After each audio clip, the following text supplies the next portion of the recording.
எத்தனை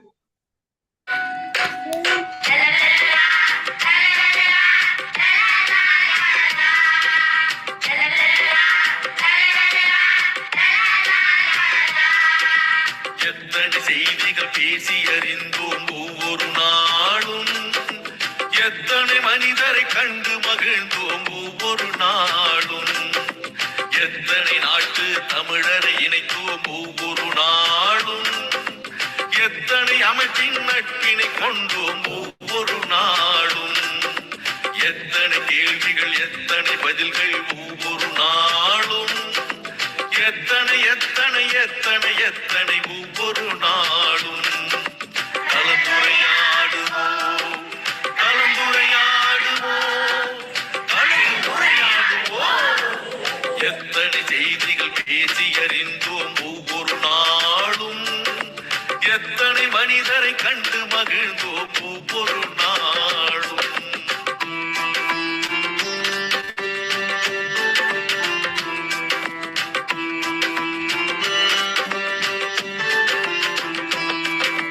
திருக்குறள் வாழ்த்து பாடினோம், இசை தமிழ் பாடலும் பாடினோம், அறிவு வளர்ச்சிக்கு தேவைப்படும் வழி அனைத்தும் அனைத்தும் தேடினோம், ஆற்றல் மிகுந்த மனிதரை எல்லாம் தேடி தேடி ஓடினோம், அவர் உரை முடிந்த பின்னால் நாமும் அவருடன் கலந்து பேசினோம், உடல் நலம் பேசினோம் மனநலம் பேசினோம், பேச வேண்டிய வாழ்வின் செய்திகள் அடுக்கி அடுக்கி பேசினோம், சான்றிதழ் தந்தோம் வலையொலி தந்தோம் அன்பும் நன்றியும் போற்றினோம்.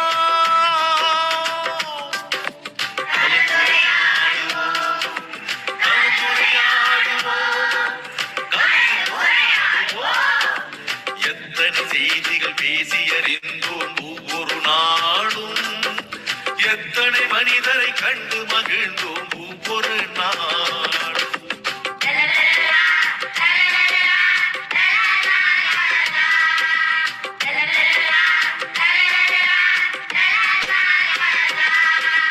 சங்க தமிழும் பேசினோம், இன்றைய தமிழும் பேசினோம், எந்த தமிழை பேசினாலும் நாம் பகுத்தறிவுடனே பேசினோம், தொல்லிய தொடங்கி சுவடிகள் வரையில் தோண்டி தோண்டி பேசினோம், பெண்ணிய தொடங்கி சூழ்நிலை வரையில் ஆய்ந்து தோய்ந்து பேசினோம், கவிதைகள் பாடினோம் கதைகளும் கூறினோம், பட்டிமன்றத்து நிகழ்வுகள் கூட பார்த்து பார்த்து பேசினோம், பிள்ளைகள் தொடங்கி பெரியவர் வரையில் இணைப்புரை தந்து பேசினோம்.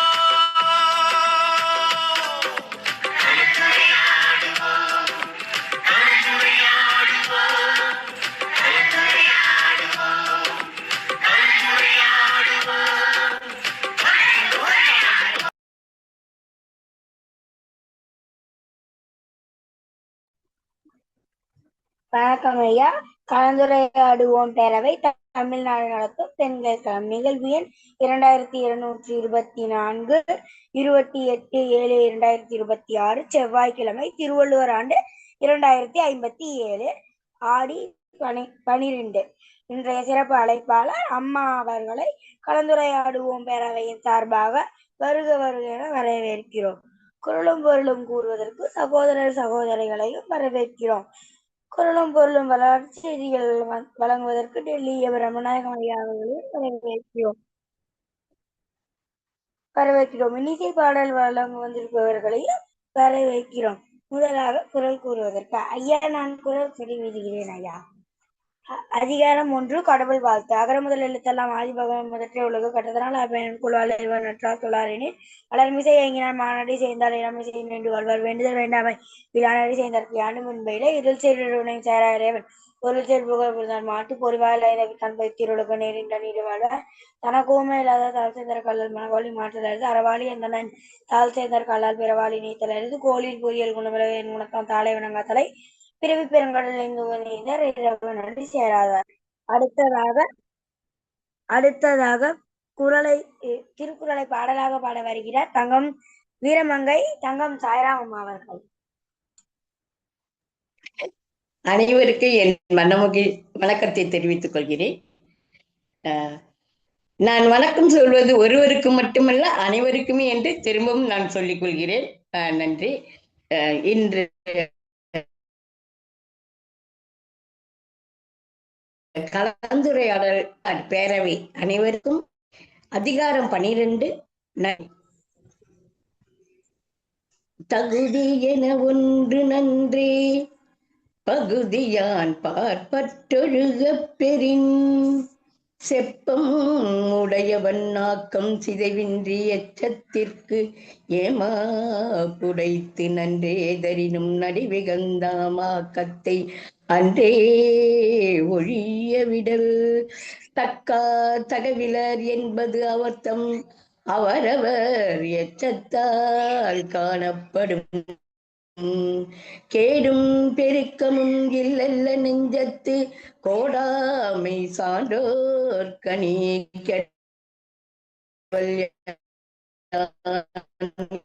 என்பது அறிய தன்னெஞ்சும் நடுவாக நன்றி கண் தங்கியான் தாழ்வு சமம் இது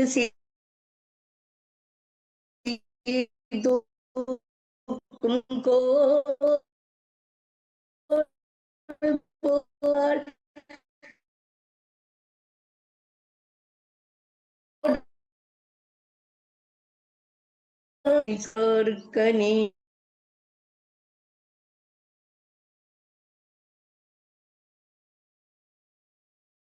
திவஸ்னிகா எனக்கு கேட்க மாட்டேங்குது, உங்களுக்கு கேக்குதா?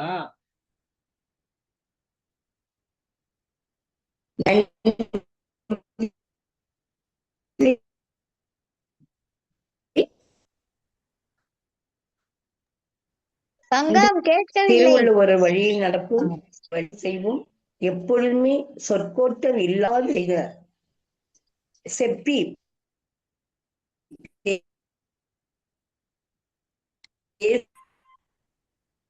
நன்றி நன்றி நன்றி. தொடர்ந்து குரல் வழங்க வருகிறார் முத்து குணமதி. வாருங்கள் முத்து குணமதி.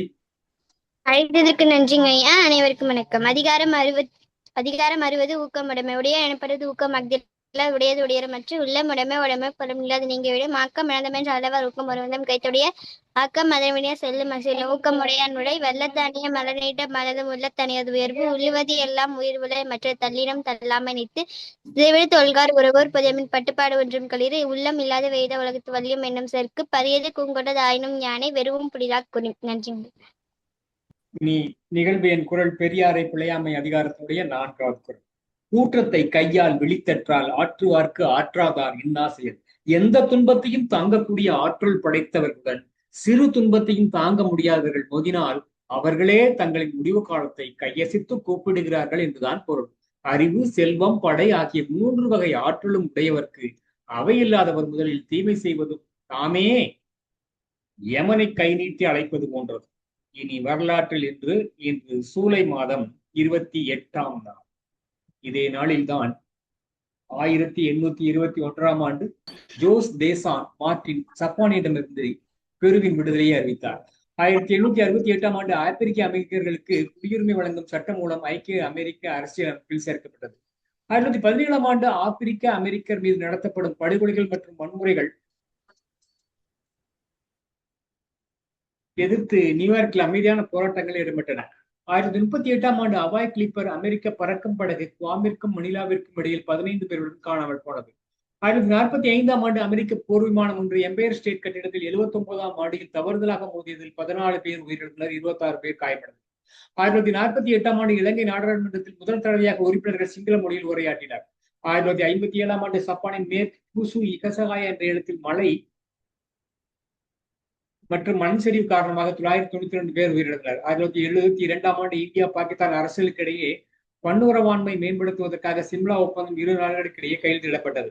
1976ஆம் ஆண்டு சீனாவில் தங்சான் நகரில் இடம்பெற்ற 8.2 அளவு நிலநடுக்கத்தில் 2,42,769 பேர் உயிரிழந்தனர்.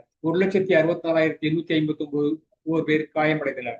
1996ஆம் ஆண்டு தொல் பழங்கால மனிதனின் எச்சங்கள் வாஷிங்டன் கென்னித் நகரில் கண்டுபிடிக்கப்பட்டன. 2001ஆம் ஆண்டு உலக நீச்சல் வகையாளர் போட்டிகளில் ஆஸ்திரேலியாவில் இயன் கோப் 6 தங்கப்பதக்கங்களை பெற்று முதலாவது நீச்சல் வீரர் என்ற சாதனையை ஏற்படுத்தினார்.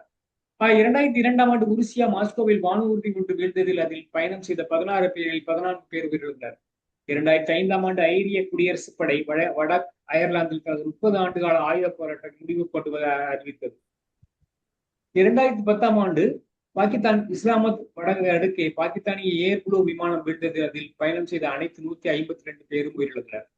2017ஆம் ஆண்டு ஊழல் குற்றச்சாட்டில் பாகிஸ்தான் பிரதமர் நவாஸ் ஷெரீப்புக்கு உச்சநீதிமன்றத்தினால் வாழ்நாள் தடை விதிக்கப்பட்டது.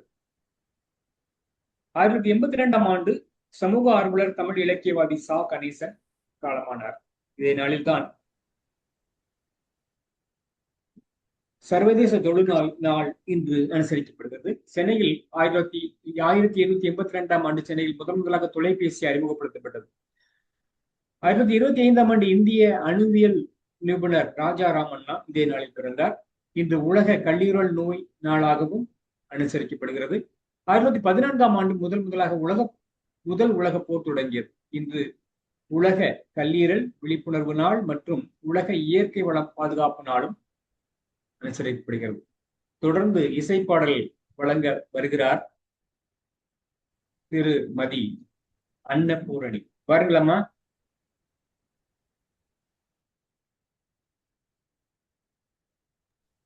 அழைத்ததற்கு நன்றி ஐயா. என்னுடைய பள்ளியில் சொல்லிக் கொடுத்த பாட்டை பாடுகிறேன் ஐயா. குல தெய்வமே உன்னை கொண்டாடினேன், எனது குறை தீரும் வடிவேலனே குருபரனே. குல தெய்வமே பல நாளும் தென் பழனி மலை மீது விளையாடும் அலங்காரனே வெந்நீர் அபிஷேகனே, எனது குல தெய்வமே உன்னை கொண்டாடினேன், எனது குறை தீரும் வடிவேலனே. பழுத்த உன்னிலை கண்டு பழுத்த உன்னிலை கண்டு பரமனும் பணி கண்டு பார்த்து பார்த்து மகிழ்ந்து பழம் நீ என்றார் பணிந்து கழல் காட்டியும் கழல் காட்டியும் காண்பவர் கருள் காட்டி எழில் காட்டி நின்றாய் நீ எந்தாய் கந்தாய், எனது குல தெய்வமே உன்னை கொண்டாடினேன், எனது குறை தீரும் வடிவேலனே குருபரனே குல தெய்வமே. நன்றி ஐயா. மகிழ்ச்சி என் அம்மா. பள்ளியில் சொல்லிக் கொடுத்த பாட்டு ஐயா. மிக சிறப்பு. உங்கள் நினைவாற்றலுக்கு வாழ்த்துக்கள், பாராட்டுகள். முதல் பகுதியை இத்துடன் நிறைவு செய்து 2ஆம் பகுதியை எடுத்துச் செல்ல நாம் அழைப்பது முத்து குணமதி. வாருங்கள் முத்து குணமதி.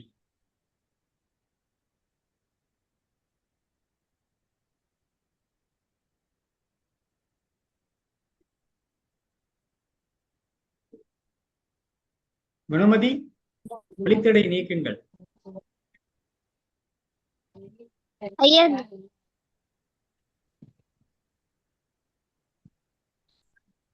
அழைத்ததற்கு நன்றிங்க ஐயா. அனைவருக்கும் வணக்கம். நிகழ்வு எண் 2224, நாள் 28/7/2026, செவ்வாய்க்கிழமை. திருவள்ளுவர் ஆண்டு 2057, கடகம் 12. இன்றைய சிறப்பழைப்பாளர் கவிஞர் ப. சுஜிதா அம்மா அவர்கள், அறுவை அரங்க செவிலியர், அரசு மருத்துவக் கல்லூரி மருத்துவமனை, திருநெல்வேலி. 4 புத்தகத்தின் துணை எழுத்தாளர்.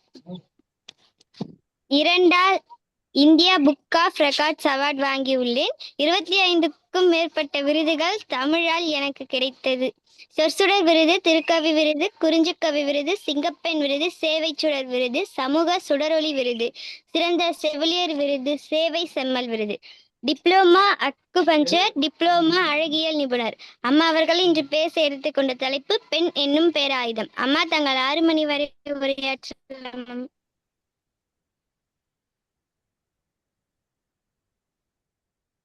சிறப்பழைப்பாளர் விவோ 2437ன்னு ஒரு இணைப்பு இருக்குது, அவங்களான்னு நம்பலாம்.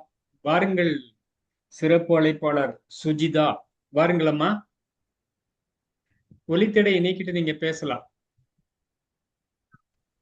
தொடருங்க. வணக்கம். வணக்கம், தொடருங்கள். அனைவருக்கும் என் இனிய மாலை வணக்கம். ஆரம்பிக்கலாமா ஐயா? தொடங்குங்கம்மா, தொடங்குங்க. கலந்துரையாடுவோம் பேரவை தமிழ்நாடு நடத்தும் இந்நிகழ்வில் கலந்து கொள்வதற்கு எனக்கு வாய்ப்பளித்த அனைவருக்கும் எனது நன்றியை தெரிவித்துக் கொள்கிறேன். முத்தமிழ் அடைவினர் முற்படு திரிதனில் முத்தமிழ் எழுதிய முதல்வோனை என சந்த தமிழ் கொண்டு என் செந்தமிழ் தாயை வணங்குகின்றேன். கல் தோன்றி மண் தோன்றா காலத்தே மூச்சே ஒளியானது, அந்த ஒளியே தமிழானது. இன்று இந்நிகழ்வில் என் உரையானது. வழக்கில் உள்ள 6500 மொழிகளில் மிக பழமையான மொழி நமது தமிழ் மொழி. மனிதன் முதலில் உச்சரித்த மொழி நமது தமிழ். இடமிருந்து வளமாக எழுதப்படும் தொன்மையான மொழிகளில் முதன்மையானது நம் தமிழ் மொழி. இயற்கையான எளிமையான ஒலி அமைப்பை பெற்று அயல் நாட்டினரும் விரைந்து கற்றிடும் மொழி நமது தமிழ் மொழி. பிற மொழிக்கு இல்லாத சிறப்பு தமிழில் உண்டு, அதுதான் லகரம். நாக்கை மடித்து உள்நாக்கை அழுத்தி தொண்டையிலிருந்து உச்சரிக்க வேண்டிய எழுத்து. இந்த லகரத்தை உச்சரிக்கும் போது மூளையில் உள்ள பீனியல் சுரப்பியானது தூண்டப்படுவதால் மனதில் உற்சாகமூட்டும் ஒரு உணர்வு ஏற்படுகிறது. இந்த சிறப்புத்தன்மை நம் தமிழ் மொழிக்கு மட்டுமே உண்டு. பிறப்பு முதல் இறப்பு வரை பேச்சிலும் மூச்சிலும் தமிழே. வழித்துணைக்கு வள்ளுவரையும், பாடித்திரிவதற்கு பாரதியையும் பாரதிதாசனையும், கனவுகளுக்கு கண்ணதாசனையும், வேள்பாரியில் தொன்மையையும் நுண்மையையும் வழித்துணைக்காக வைத்திருக்கிறேன். நம் தாய்மொழியான தமிழை நெஞ்சை நிமிர்த்து அவையெங்கும் பேசுவோம். தமிழில் பேசுவது அவமானம் அல்ல, அதுவே நம் அடையாளம். நம் தாய்மொழி மதிக்கப்படவில்லை எனில் நம் குரல் வளை நெரிக்கப்படுகிறது என்று பொருள். இன்று நான் பேசுவதற்கு எடுத்துக்கொண்ட தலைப்பு பெண் எனும் பேராயுதம். மங்கையராய் பிறப்பதற்கே நல்ல மாதவம் செய்திடல் வேண்டும் அம்மா. நான் பெண்ணாக பிறந்ததற்கு மிகவும் பெருமிதம் கொள்கிறேன். பெண் எனும் பெருமை கொள்வதில் தொடங்குகிறது பெண்ணியம். பெண் எனும் ஆளுமை, இந்த ஆளுமை உணர்வுதான் சாதாரண மனிதர்களிடமிருந்து நம்மை தலைவர்களை தனித்து காட்டுகிறது. குடும்பம் மற்றும் சமுதாயத்தை தாங்கும் அன்பு, தைரியம் மற்றும் அளவிலா பொறுமை ஆகியவற்றின் ஒட்டுமொத்த வடிவமே பெண். சவால்களை எதிர்கொண்டு தன்னைத்தானே செதுக்கி மற்றவர்களுக்கும் வழிகாட்டும் ஒரு தனித்துவமான சக்தியே பெண்ணின் ஆயுதம். சங்க காலத்தில் பெண்களின் வீரத்தை பற்றி சற்று பார்ப்போம். போர்க்களத்தில் ஆயுதம் ஏந்தி போராடுவதை விட மன உறுதி, தன்மானம், குடும்ப வீரத்தை பேணுதல் மற்றும் நாட்டை நெறிப்படுத்துதல் ஆகியவற்றில் அதிகமாக வெளிப்பட்டது பெண்களின் வீரம். தன் கணவன் போரில் மாண்டாலும் தன் ஒரு மகனும், அதுவும் பச்சிலும் குழந்தையாக இருப்பினும், வேல் பிடித்து போர்க்களத்திற்கு அனுப்பிய பெருமிதம் நம் தமிழ் தாய்களுக்கு இருந்தது. ஔவையார் போன்றோர் அரசர்களுக்கே அறிவுரை கூறும் அளவிற்கும் போரின் தீமையை எடுத்து கூறி அரசர்களை போரில் தடுத்து நிறுத்தும் அளவிற்கு பெண்பார் புலவர்கள் அரசியல் வீரமும் அறிவும் கொண்டிருந்தார்கள் அந்நாளில். அதன் பின்பு பின்னாட்களில் பெண்கள் போர்க்கலைகளில் சிறப்பு பெற்று காவல் காக்கும் பணியிலும் ஈடுபட்டிருந்தனர். அறையில் கச்சைவாள், மார்பில் கவசம் பூண்டவராய் வில்வேல் முதலிய ஆயுத பயிற்சியுடையவர்களாகவும் பெண்கள் விளங்கினார்கள். எடுத்துக்காட்டாக சிவகங்கை சீமையின் ராணி வேலு நாச்சியார் 1730 முதல் 1796 வரை ஆட்சி செய்தவர். ஆங்கிலேயரை எதிர்த்து ஆயுதம் ஏந்தி போராடிய முதல் பெண் போராளி. பல மொழிகள் கற்று சிலம்பம், குதிரையேற்றம் போன்ற போர்க்கலைகளில் சிறந்து விளங்கினார். ஹைதர் அலி உதவியுடன் படை திரட்டி 1780 ஆங்கிலேயரை வென்றார். ராணி லட்சுமி பாய் 1835 முதல் 1858 வரை ஆட்சி செய்தார். இவருக்கு இன்னொரு பெயர் ஜான்சி ராணி. 1857 சுதந்திர போரில் ஆங்கிலேயரின் படையை எதிர்த்து தனது 23 வயதில் வீர மரணம் அடைந்தார். உஷா மேத்தா 1920 முதல் 2000 வரை வெள்ளையனே வெளியேறு இயக்கத்தின் போது ரகசிய வானொலி நடத்தி நாட்டு மக்களுக்கு செய்திகளை பரப்பியவர். இப்படியே கூறிக்கொண்டே போகலாம். கல்பனா தத்தா, ருத்ரம்மா, குயிலி, சாந்த் பிபி, துர்காவதி, அஞ்சலை அம்மாள், கிட்டூர் ராணி, பீனா தாஸ், இப்படி அவர்கள் வரிசையில் பல வீர பெண்மணிகளை நாம் சொல்லிக்கொண்டே போகலாம். இவர்களின் தைரியம்தான் பிற்கால சந்ததியினருக்கு பெரிய ஊக்கமாக அமைந்தது. பின்னாளில் பெண் அடிமையாக்கப்பட்டு 4 சுவற்றுக்குள் பூட்டி வைக்கப்பட்டாள். 1909 சுதந்திரம், பெண்களின் முன்னேற்றம், சம உரிமை இவற்றை மையமாக கொண்டு 20,000 பெண்கள் ஒரு இடத்தில் அமர்ந்து பெண் உரிமைக்காக போராடினர். அதன் விளைவுதான் மார்ச் 8 மகளிர் தினம் என்று அறிவிக்கப்பட்டு நாம் இன்றளவிலும் கொண்டாடி வருகிறோம். இது ரோஜாவில் வண்டு தேனெடுப்பது போன்று வலிக்காமல் பெற்ற வெற்றி அல்ல. ரோஜாவை பிழிந்து குல்கந்து செய்வது போல போராடி பெற்ற உரிமை. எத்தனை தலைகள், எத்தனை தடைகள், அத்தனையும் தாண்டி முத்திரை பதித்திருக்கிறோம் இன்று. நாளைய வரலாறு இன்னும் சிறப்பாக அமையும். இன்று பெண் பேசுகிறாள், பேச்சால் உலகை மாற்றுகிறாள், செயலால் உலகை வெல்கிறாள், கண்களால் வானத்தையும் கடலையும் அளக்கிறாள்.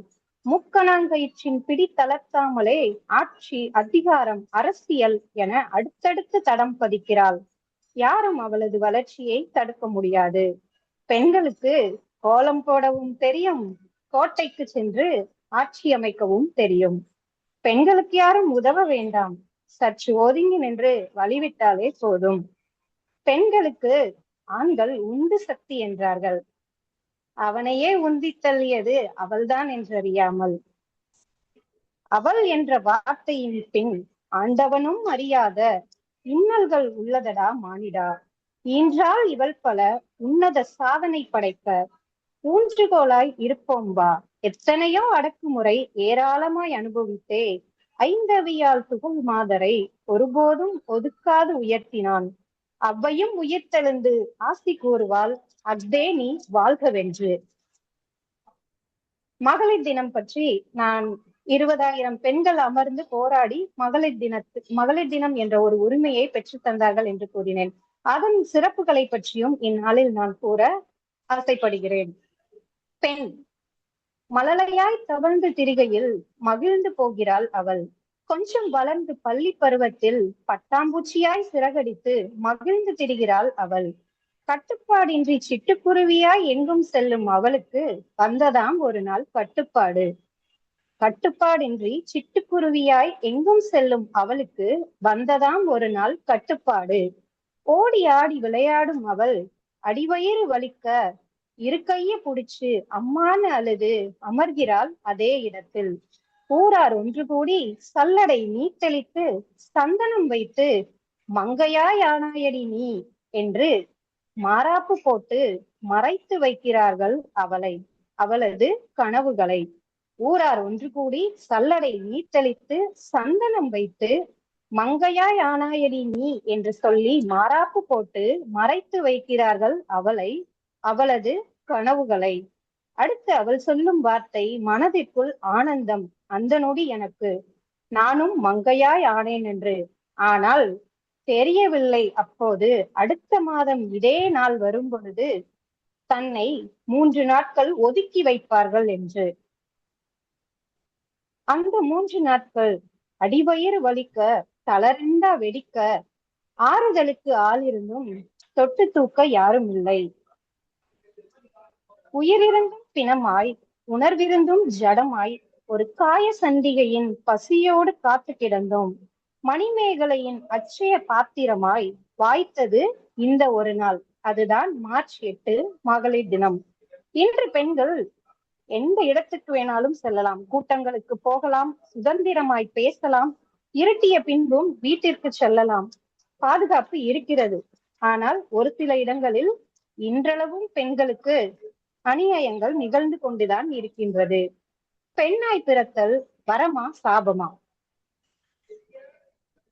என்னுடைய பார்வையில் பெண் குழந்தை பிறக்க, குதூகலத்தில் குடும்பத்தார்கள் இருக்க, மகாலட்சுமி என மற்றோர் புகழ வரமானது அவளது பிறப்பு. 6 மாத பெண் குழந்தையை வெறும் பெண்ணாய் பார்க்கும் சில பித்தர்களால் சாபமானது அவளது பிறப்பு. 6 மாத குழந்தையையும் வெறும் பெண்ணாய் பார்க்கும் சில பித்தர்களால் சாபமானது அவளது பிறப்பு. நடைவண்டி ஓட்டி நடுத்தெருவில் விளையாடி, பக்கத்து வீட்டில் பாலருந்தி, சித்தப்பா வீட்டில் சிறு பொழுது கழிய, தாத்தா கதை கூறி மறுநாளும் விடிய வரமானது பெண்ணின் சிறப்பு. தானாய் நடந்த குழந்தை சற்று தனித்து செல்ல, அவளை காணாது தேடி துடித்து இதயம் படப்படத்து, தன் கால் நடுங்க மகளை தேடி அவள் காணும் வரை பெற்றோரின் அகத்தில் ஏற்படுமே ஒருவித ஐயம். அப்போது சாபம் என்று கூறுகிறாள் பெண்ணின் பிறப்பை. மங்காத மழலை பேச்சில் தளிர் நடையில் தள்ளாடி, சீர்மிகு சீருடை அணிந்து, சகாக்களுடன் பள்ளி சென்று, ஆசிரியரின் அரவணைப்பில் கற்று, அந்தி மாலையில் அகம் குளிர்ந்து வீடு திரும்பும் போது வரமானது பெண்களின் பிறப்பு. உயிரெழுத்திற்கு பதில் உடைநேர்த்தி பற்றியும், மெய்யெழுத்திற்கு பதில் மெய் தொடுதலின் வகைகள் பற்றியும், அதாவது குட் டச் பேட் டச் சொல்லி கொடுத்துட்டு இருக்கோம். இன்னைக்கு ஸ்கூலுக்கு போற பிள்ளைங்களுக்கு குட் டச்னா என்ன, பேட் டச்னா என்னன்னு நம்ம சொல்லி கொடுக்குற நிலைமையில இப்ப உள்ள காலகட்டத்துல நம்ம இருக்கிறோம். உயிரெழுத்திற்கு பதில் உடைநேர்த்தி பற்றியும், மெய்யெழுத்திற்கு பதில் மெய் தொடுதலின் வகைகள் பற்றியும் கற்கும் நிலை வந்தபோது சாபமானது பெண்ணின் பிறப்பு. மணி 8 ஆன பின்பும் எழுப்ப தயங்கும் அம்மா, எதை கேட்டாலும் தர மறுக்காத அப்பா, எங்கும் கவனமாய் அழைத்து செல்லும் உடன் பிறப்பு. இவர்களால் மங்கை பருவம் வரமானது பெண்ணிற்கு. மதுவிற்கு மயங்கிய மணவாளன், தன்னை மகளாய் பார்க்காத மாமனார், ஆறுதல் தர மறுக்கும் மாமியார் மற்றும் குறையை மட்டுமே கூறிக்கொண்டிருக்கும் உறவினர்கள், இவர்களால் அவளது புன்னகை பறிக்கப்படும் போது சாபமானது பெண்ணின் பிறப்பு. அனைத்தும் சாபமெனில் சாதிக்க வழிதான் என்ன என்று நீங்கள் அனைவரும் கேட்பது புரிகிறது. பெண்ணே, நீ சாதிக்க வேண்டுமா? வீரம் கொண்டிரு, அதனை வெளிப்படுத்தும் விவேகமும் அறிந்திடு. பணிவு கொண்டிரு, அது யாரிடம் என்பதில் தெளிவும் கொண்டிரு. பொறுமை கொண்டிரு, அதன் எல்லை எதுவென்று நிர்ணயமும் செய்துவிடு. கருணை கொண்டிடு, கொண்டவனானாலும் கோமகனே ஆனாலும் தவறை கண்டிக்கும் தைரியமும் கொண்டிடு. கருணை கொண்டிடு, கொண்டவனானாலும் கோமகனே ஆனாலும் தவறை கண்டிக்கும் தைரியமும் கொண்டிடு. அழகை பேணி காத்திடு, ஆரோக்கியமே அழகு என்பதனையும் அறிந்திடு. சாதித்த மங்கையர் பல உண்டு, அவர்கள் சாதனையை சரித்திரமாய் படித்ததும் உண்டு. வரலாறுகளால் வர்ணிக்கப்படும் வீர பெண்களும் உண்டு, விண்வெளிக்கு சென்று வந்த வஞ்சியரும் உண்டு. அவர்களை உன் முன்னோடியாக்கிக்கொள். எல்லா கல்லும் சிற்பமாகாது, உளி உன் கையில்தான் உள்ளது. நீ சிற்பமாவாயா அல்லது வெறும் கல் ஆவாயா, முடிவும் உன் கையில்தான் உள்ளது. மோதி பார்க்கலாம், எழுந்து வா, எழுச்சியுடன் கொண்டாடுவோம். மங்கையரின் பிறப்பு வரம் என்பதை ஒரு ஆண் பொறுப்புடன் இருந்தால் அந்த குடும்பம் நன்றாக இருக்கும். ஒரு பெண் பொறுப்புடன் இருந்தால் அந்த சந்ததியே நன்றாக இருக்கும். ஒரு வாய்ப்புகளை மட்டும் கொடுங்கள், வரலாற்றை பெண்ணே அழகாய் எழுதி கொள்வாள். பெண்களிடம் தகுதி இருக்கிறது, வலிமை இருக்கிறது, கனவுகள் இருக்கிறது. இல்லாதது ஒன்றே ஒன்றுதான், அது நம் அனைவருடைய ஒத்துழைப்பும் தான். ஒத்துழைப்பை கொடுத்தால் அவளே அழகாக அவளை செதுக்கிக் கொள்வாள். இன்றைய காலகட்டத்தில் பெண்கள் எல்லா துறைகளிலும் பங்கு பெறுகிறார்கள். கப்பல் படை, விமான பணிப்பெண்ணாக, பைலட், இப்படி எல்லா துறைகளில் இருந்தாலும் வீட்டில் இன்றளவும் பெண்களின் நிலை என்னவென்று பெண்ணுக்கு மட்டும்தான் தெரியும். இன்றும் சமையலறையில் பெண்ணுக்கு இரு டியூட்டி, டபுள் டியூட்டி. பணி செய்யும் இடத்திலும் வேலை செய்ய வேண்டும், வீட்டிற்கு வந்தும் சமையலறையில் அனைத்து வேலைகளையும் செய்ய வேண்டும், குழந்தைகளையும் பார்த்து கொள்ள வேண்டும்.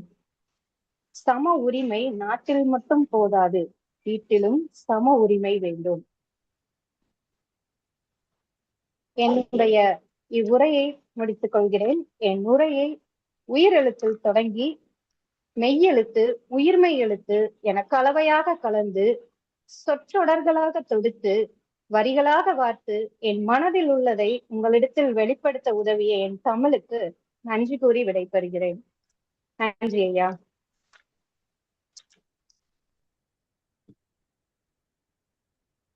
சிறப்பாக உரைய சுஜிதா ஐயா, சுஜிதா 1/2 மணி நேரம் பேசணும்னு சொன்னனே, 6 மணி நேரம் 6 மணி வரைக்கும் பேசணும். ஐயா பொசுக்குன்னு வேற முடிச்சிடாதீங்க. தலைப்பில் நீங்க கவிதை சொல்லலாமா ஐயா? சொல்லுங்க சொல்லுங்க. சரிங்க ஐயா. அதுவும் பொசுக்குன்னு முடிச்சிடாதீங்கன்னு வேற ஒரு வார்த்தை சொன்னேன் நானு. இருக்கா? ஆமாங்க ஐயா.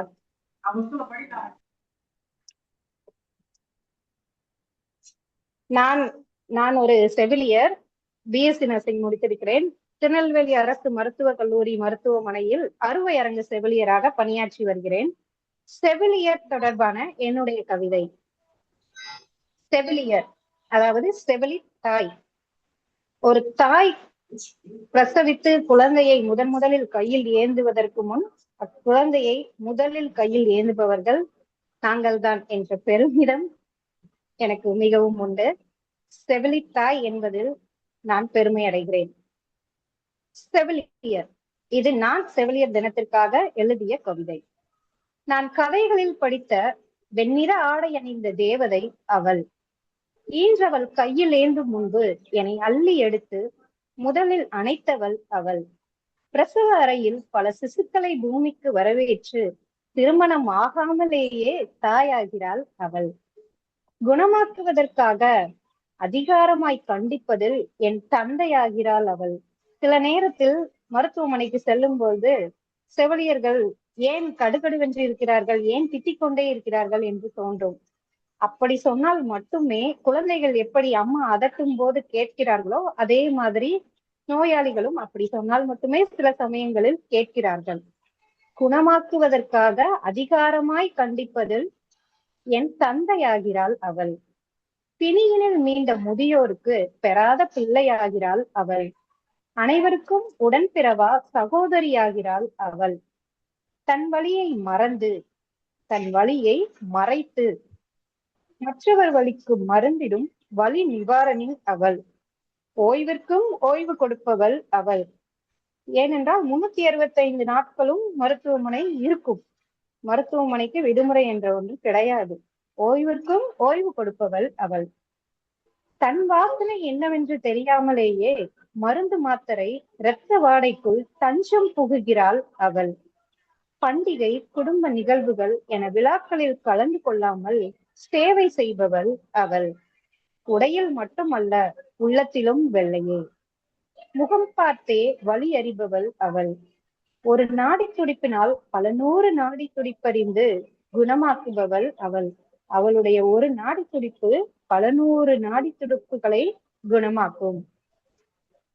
பண்டிகை நாட்களில் வீட்டில் இருக்க முடியாமல் போனாலும் சரி, ஆடை அணிகலன்கள் அணிந்து பணிக்கு செல்ல முடியாவிட்டாலும் சரி, மருத்துவருக்கு கிடைக்கும் மரியாதை எங்களுக்கு கிடைக்காவிட்டாலும் சரி, மருத்துவமனை வாசலின் நுழைவாயில் முதல் மருத்துவமனையின் கழிவறை வரை என்ன குறைகள் இருந்தாலும் பழிச்சொற்களும் திட்டுகளும் வாங்குவது செவிலியர் மட்டுமே. மருத்துவருக்கு கிடைக்கும் மரியாதை எங்களுக்கு கிடைக்காவிட்டாலும் சரி, தீவிர சிகிச்சை பிரிவில் இரவு பணி செய்து தூங்க முடியாவிட்டாலும் சரி, அறுவை அரங்கில் வருடக்கணக்கில் பணி செய்து காலை 7 மணி முதல் இரவு 8 மணி 9 மணி வரை 13-14 மணி நேரம் தொடர்ச்சியாக நின்று கொண்டு வேலை செய்து காலில் வேரிகோஸ் வெயின் எனும் நரம்பு சுருள் நோய் ஏற்பட்ட நிலை வந்தாலும் சரி, அந்த அறுவை அரங்கை விட்டு அறுவை அரங்கு செவிலியர் வேறு ஒரு வார்டுகளில் பணி செய்ய போக மாட்டார். அவருடைய அர்ப்பணிப்பு அப்படிப்பட்டது. கதிரியக்க சிகிச்சை பிரிவில் பணிபுரிந்து கதிர்வீச்சு தாக்கம் ஏற்பட்டாலும் சரி, கொரோனா போன்ற கொடிய நோய்கள் வந்தாலும் சரி, அனைத்து சவால்களையும் சந்தித்து வெல்வோம். இது எங்கள் தொழில். இதை நாங்கள் தானே செய்ய முடியும். என் கனவு தொழில். சம்பளத்திற்காக வேலையை மட்டும் செய்யவில்லை, சேவையையும் சேர்த்துதான் செய்கிறோம். எங்களை தலையில் தூக்கி வைத்து கொண்டாட வேண்டாம், காலில் போட்டு மிதிக்காமல் இருந்தாலே போதும். பெற்ற பிள்ளைகள் கூட உடனிருந்து செய்ய அருவருக்கும் சேவைகளை செய்து காப்பவர்கள் செவிலியர்கள். அருவருப்பிலும் அன்பை காட்டி கஷ்டத்திலும் கருணை காட்டுபவள் அவள். தளர்விலும் தன்னம்பிக்கை காட்டி சிரித்துக் கொண்டே வேலை செய்யும் சிறகில்லா தேவதைகள் செவிலியர்கள். எத்துயர் வீட்டினில் வாட்டினாலும் அதன் சாயல் கூட தெரியவில்லை அவளது சேவையில், அவளது முகத்தில். காலம் நெருங்காமல் இருக்க காவல் தெய்வமாய் நிற்கிறார்கள் செவிலியர்கள். யமனிடம் போராடி மரணப்பிடியில் இருப்பவர்களுக்கு மறுஜன்மம் கொடுக்கிறார்கள் செவிலித்தாய். உலகமே அஞ்சி நடுங்கிய போது உயிர் பயமின்றி சேவை செய்த போராளி. கொரோனா காலத்தில் உலகமே அஞ்சி நடுங்கிய போது உயிர் பயமின்றி சேவை செய்த போராளி செவிலியர்கள். செய்யும் தொழிலே தெய்வமாகும் எங்கும், இங்கு தெய்வமே தேவதையாக வந்து தொழில் செய்கிறது. நீ என் உறவும் இல்லை, நீ என் உயிரும் இல்லை, என் உயிரை காத்த செவிலியரே அவள். இரவின் நிழலில் என் தாயின் மடியில் அவள் கதை கூற நான் உணவருந்த கதையில் வரும் தேவதைதான். அந்த கதையில் வரும் வெண்ணிற ஆடை அணிந்த தேவதைதான் செவிலியர். இன்னொரு என்னுடைய கவிதை, புது கவிதை. புதியதோர் உலகம் செய்வோம். என்னுடைய பார்வையில் ஒரு உலகை புதிதாக இப்படி செய்தால் நன்றாக இருக்கும் என்று நான் தனிமையில் அமர்ந்து யோசித்த போது எனக்கு உதித்த ஒரு கவிதை. புதியதோர் உலகம் செய்வோம். நிலத்தடி நீர்மட்டம் உயர்ந்திட எதிர்கால நம் சந்ததியினர் ஆக்சிஜன் அடைத்த குடுவையை முதுகில் சுமந்து செல்லாதிருக்க நிழல் தரும் மரங்கள் பல நட்டு பசுமையான புதியதோர் உலகம் செய்வோம். உலகம் முழுவதும் குழந்தைகளுக்கு ஒரே பாடத்திட்டத்தை பின்பற்ற வைக்கும் முயற்சி எடுத்து அதை நடைமுறையாக்கும் புதியதோர் உலகம் செய்வோம். டாஸ்மாக் இல்லாத, கள்ளச்சாராய சாவு எண்ணிக்கை இல்லாத புதியதோர் உலகம் செய்வோம்.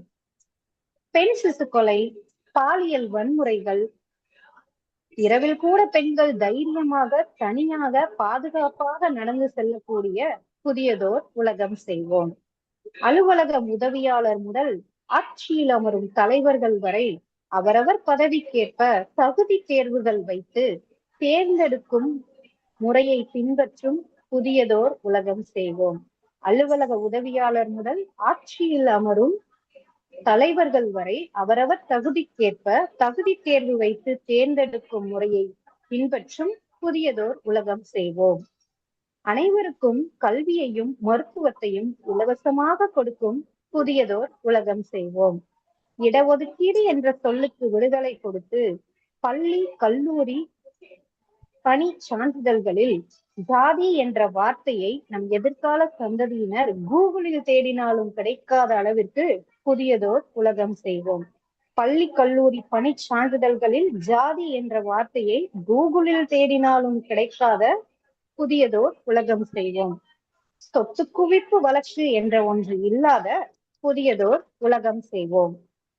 அனைவரும் ஒரு பட்டய படிப்பு படித்திருக்க வேண்டும்.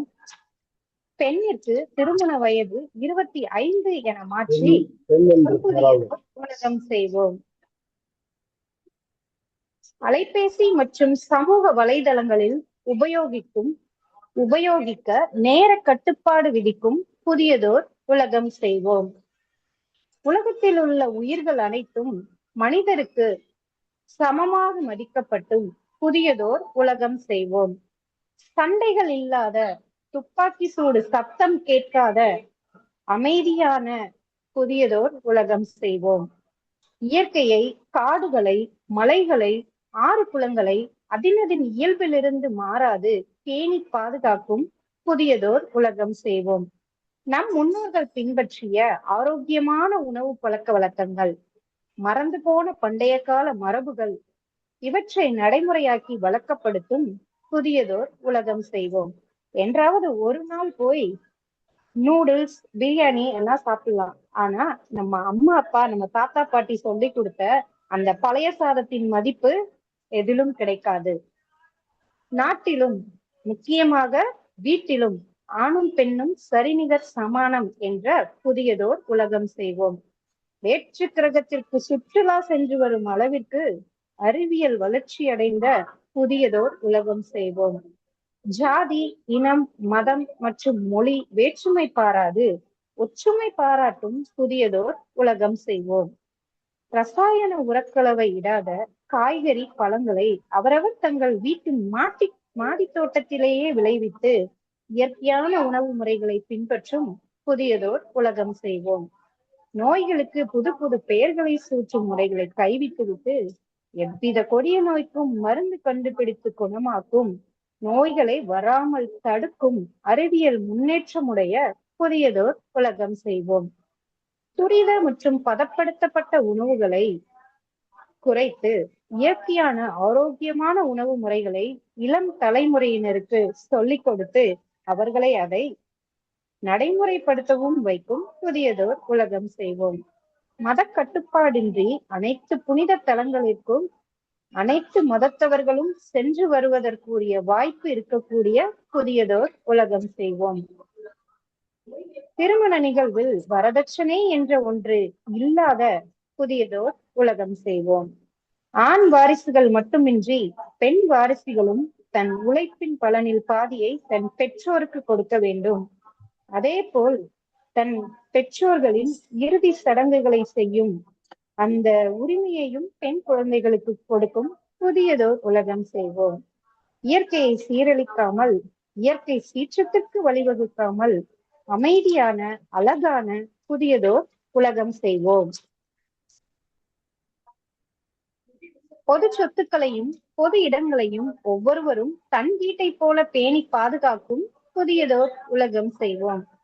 பெண்கள் எல்லா துறைகளிலும் யாருக்கும் அஞ்சிடாமல் சுதந்திரமாக தன்னிச்சையாக பணியாற்றும் புதியதோர் உலகம் செய்வோம். தொல்லைபேசியில் மூழ்கி கிடக்கும் குழந்தைகளை, இளைஞர்களை விளையாட்டு மைதானத்தில் இறங்கி விளையாடி வெற்றி கோப்பைகளை கைப்பற்ற வைக்கும் புதியதோர் உலகம் செய்வோம்.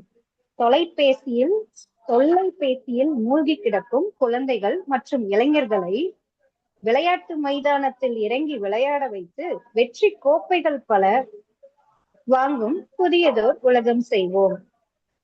வேலை தேடி அலையும் நிலை இல்லாத புதியதோர் உலகம் செய்வோம். படித்து பட்டம் வாங்கியவர்களும் விவசாயம் திறம்பட செய்யும் புதியதோர் உலகம் செய்வோம். மொத்தத்தில் கடவுள் படைத்த அழகிய உலகை சீரழிக்காமல் சீரழித்ததை சரி செய்து புது பொலிவுடன் மீட்டெடுப்போம். புதியதோர் உலகம் செய்வோம். நன்றி ஐயா.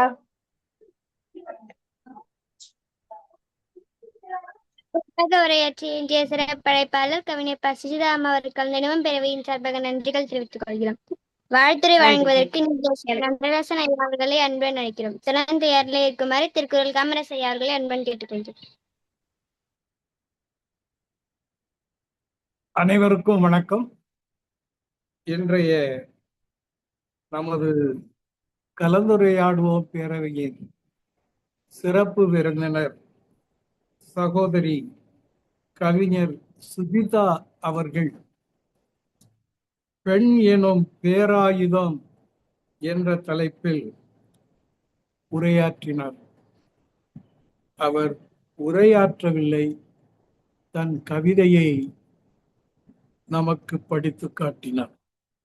மிகச் சிறப்பாக இருந்தது. அவருடைய தொழில் என்பது நாம் போற்ற வேண்டிய, மரியாதை கொடுக்க வேண்டிய ஒரு நல்ல ஒரு பணியை அவர் செய்து கொண்டிருக்கிறார். உடன் பிறக்காமலேயே சகலருக்கும் சகோதரியாக இருப்பதற்கான பணி அந்த பணி. அதற்காகவே அவர் நமது பாராட்டுதலுக்கும் வணக்கத்திற்கும் உரியவர். அவர் இரண்டாவது தடவையாக தனது கவிதைகளை சொல்லும் பொழுது புதியதோர் உலகம் செய்வோம் என்ற கருத்தில் பல கருத்துக்களை எடுத்து சொன்னார்கள். மிக அருமையாக இருந்தது. அதில் ஒரு கருத்தாக இடஒதுக்கீடு இல்லாமல், சான்றிதழில் சாதி இல்லாமல் ஒரு புதியதோர் உலகம் செய்வோம் என்றார். அதை போலவே அனைத்து மதத்தவரும் அனைத்து கோவிலுக்கும் செல்ல புதியதோர் உலகம் செய்வோம் என்றார். எனக்கு இருக்கிற சந்தேகமெல்லாம் இடஒதுக்கீடை ஒழிப்பதற்கான நேரம் இது அல்ல என்பதுதான்.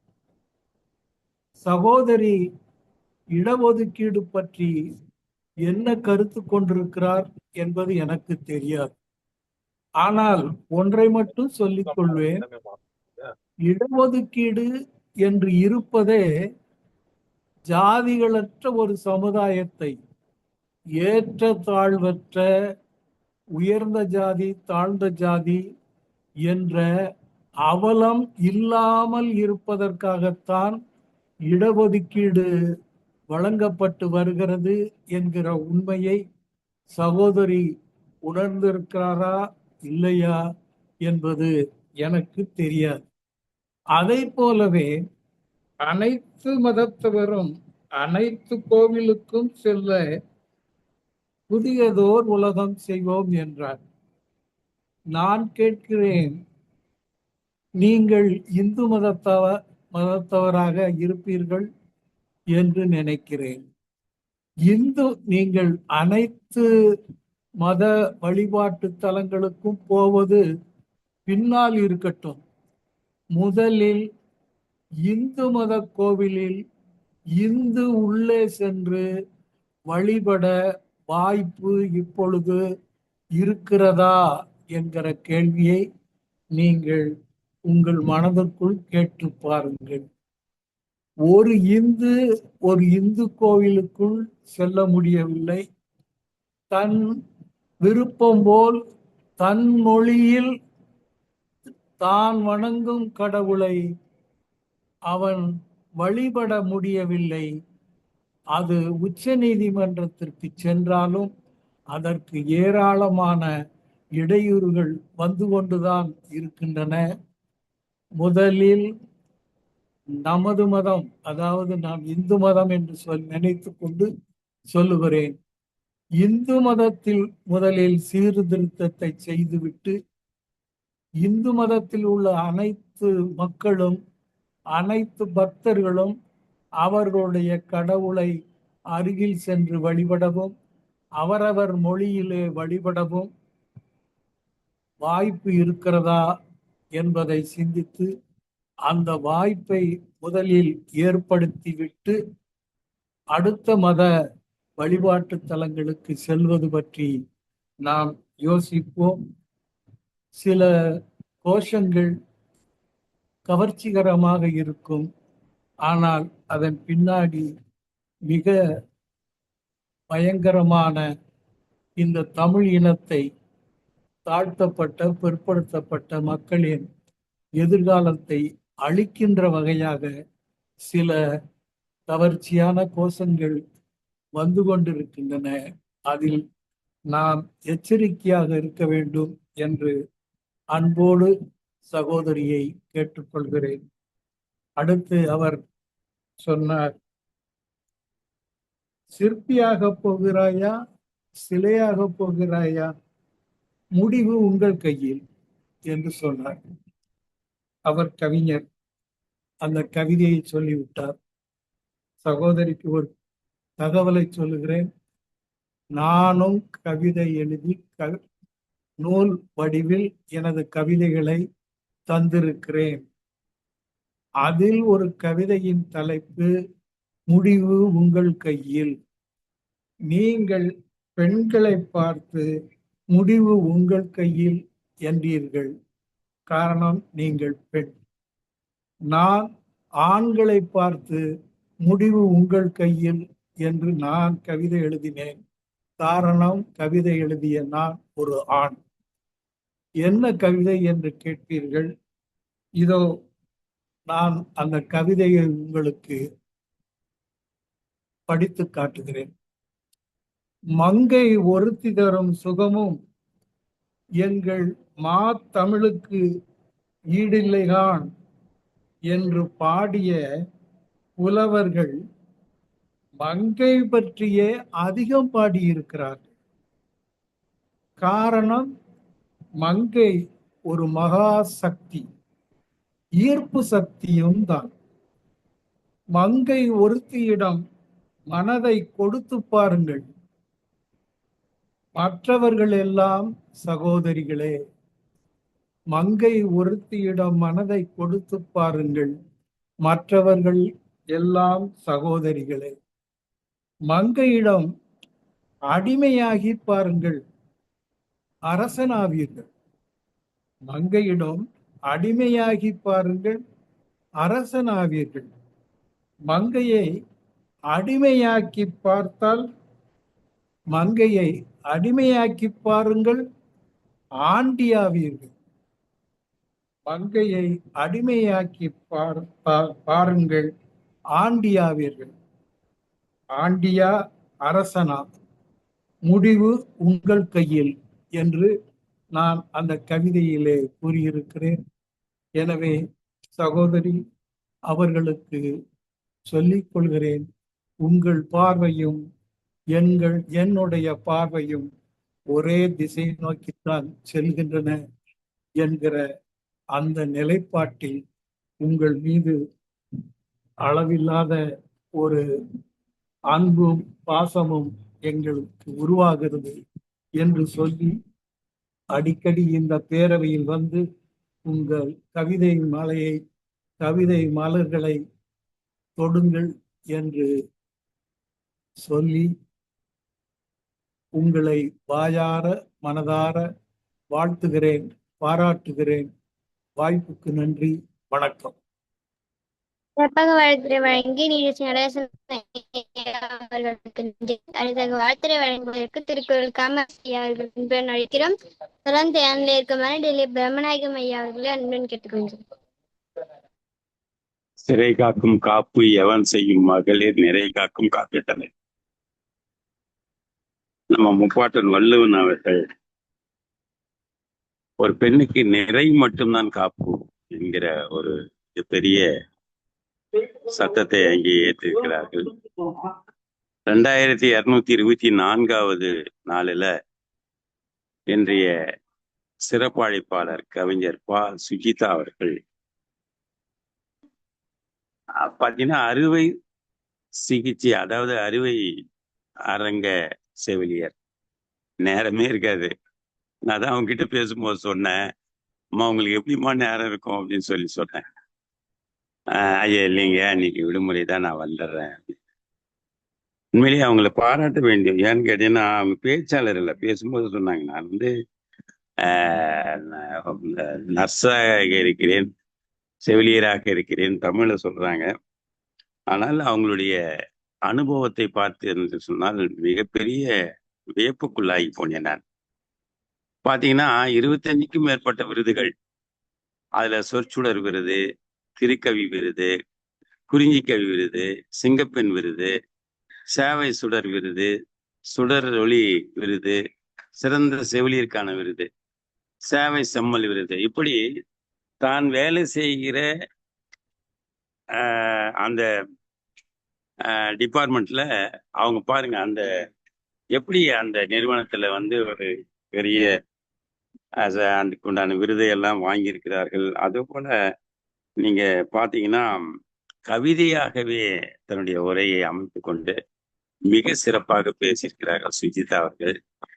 பெண் என்பது வளத்தின் வடிவம். அவளது மன உறுதி, கல்வி மற்றும் தன்மானம் ஆகியவை அவளுக்கான சிறந்த ஆயுதங்களாகும். இதுல பாத்தீங்கன்னா அறியாமையே அழிக்க கிடைக்கும் முதல் ஆயுதம் கல்வி. தன் உரிமைக்காகவும் சமத்துவக்காகவும் போராடும் குணம், எத்தகைய கடினமான சூழ்நிலையும் எதிர்கொள்ளும் மன வலிமை, இதுதான் அவங்களுடைய பேராயுதம். பெண்களுடைய பேராயுதம் சொன்னா இதுதான் அப்படின்றத சரியான ஒரு இதுல சொன்னாங்க. ஒரு காலத்துல பாத்தீங்கன்னா அவங்க வந்து நம்ம ஏட்டை புரட்டி கொண்டோம், சமையல் உட்பட்ட வீட்டு வேலைகளை செய்துக்கிட்டு குடும்ப பராமரிப்பு பண்ணிக்கிட்டு வாழ்க்கை கல்வியே பெண்களுக்கு விதிக்கப்பட்டிருந்த ஒரே கல்வி முறை அந்நாளில் வச்சிருந்தாங்க. அதனால அறிவில் சிறந்தவராக சொல்லப்படும் முன்னோர்கள் சொல்லுக்கெல்லாம் எதிராக யாரும் நடந்து கொண்டால் அவர்கள் மறுபிறவில் எளியாக பிறப்பார்கள் என்று ஒரு கதையை கட்டி பெரும்பான்மை சமூகம் நம்ப வைத்து, ஏன் என்கிற சொல்லே இல்லாத, அகராதியிலே இல்லாத அவர்கள் வந்து வாழ்ந்திருக்கிறார்கள். அப்போ அதையெல்லாம் உடைத்து இன்றைக்கு வந்து பாத்தீங்கன்னா 50% எல்லா துறையிலும் மேலதிகாரியா இருக்கட்டும். பாத்தீங்கன்னா நம்ம மாவட்டத்துல 16 பேர் பெண்கள் மாவட்ட ஆட்சியராக இருக்கிறார்கள். இப்படி நிறைய தன்னுடைய ஒரு பெரிய சிகரமாக வெளிப்படுத்தி கொண்டிருக்கிற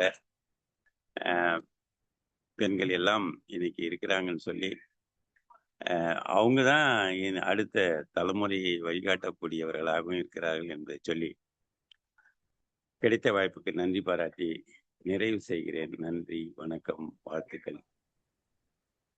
சிறப்பாக வாழ்த்துறை வழங்கி திருக்குறள் காமராசை அவர்களுக்கு நன்றிகள். அடுத்ததாக வாழ்த்துறை வழங்குவதற்கு டெல்லி பிரம்மநாயகம் ஐயா அவர்களை அன்புடன் அழைக்கிறோம். சிறந்த இளைஞர்களுக்கு பரிசுகள் செல்வராஜ் ஐயா அவர்களை அன்புடன் கேட்டுக்கொள்கிறோம். அழைத்ததற்கு நன்றி முத்து குணமதி. எங்கள் வாழ்வும் எங்கள் வளமும் மங்காத தமிழ் சங்கியமுலகம்.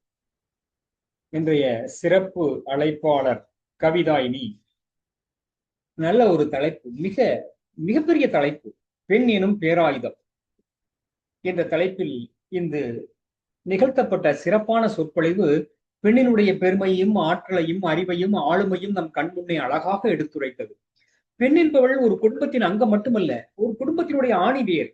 அவள் ஒரு வீட்டை மட்டும் உருவாக்குபவள் அல்ல, ஒரு தலைமுறையே உருவாக்குபவள். அவளின் அன்பில் குடும்பம் வளர்கிறது, அவளது அறிவில் சமூகம் முன்னேறுகிறது, அவளது துணிச்சலில் வரலாறு மாற்றம் காண்கிறது. பேராயுதம் என்ற சொல் இங்கு வன்முறையை குறிக்கவில்லை, மாறாக பெண்ணின் கல்வி, அறிவு, தன்னம்பிக்கை, மனவலிமை, பொறுமை, அன்பு, ஒழுக்கம், தலைமை திறன் ஆகியவையே அவளது உண்மையான பேராயுதங்கள் என்பதை இந்த உரை மிக தெளிவாக உணர்த்தியது. ஒரு பெண் கல்வி கற்றால் அவள் மட்டுமல்ல, அவளோடு அந்த குடும்பமும் உயர்கிறது.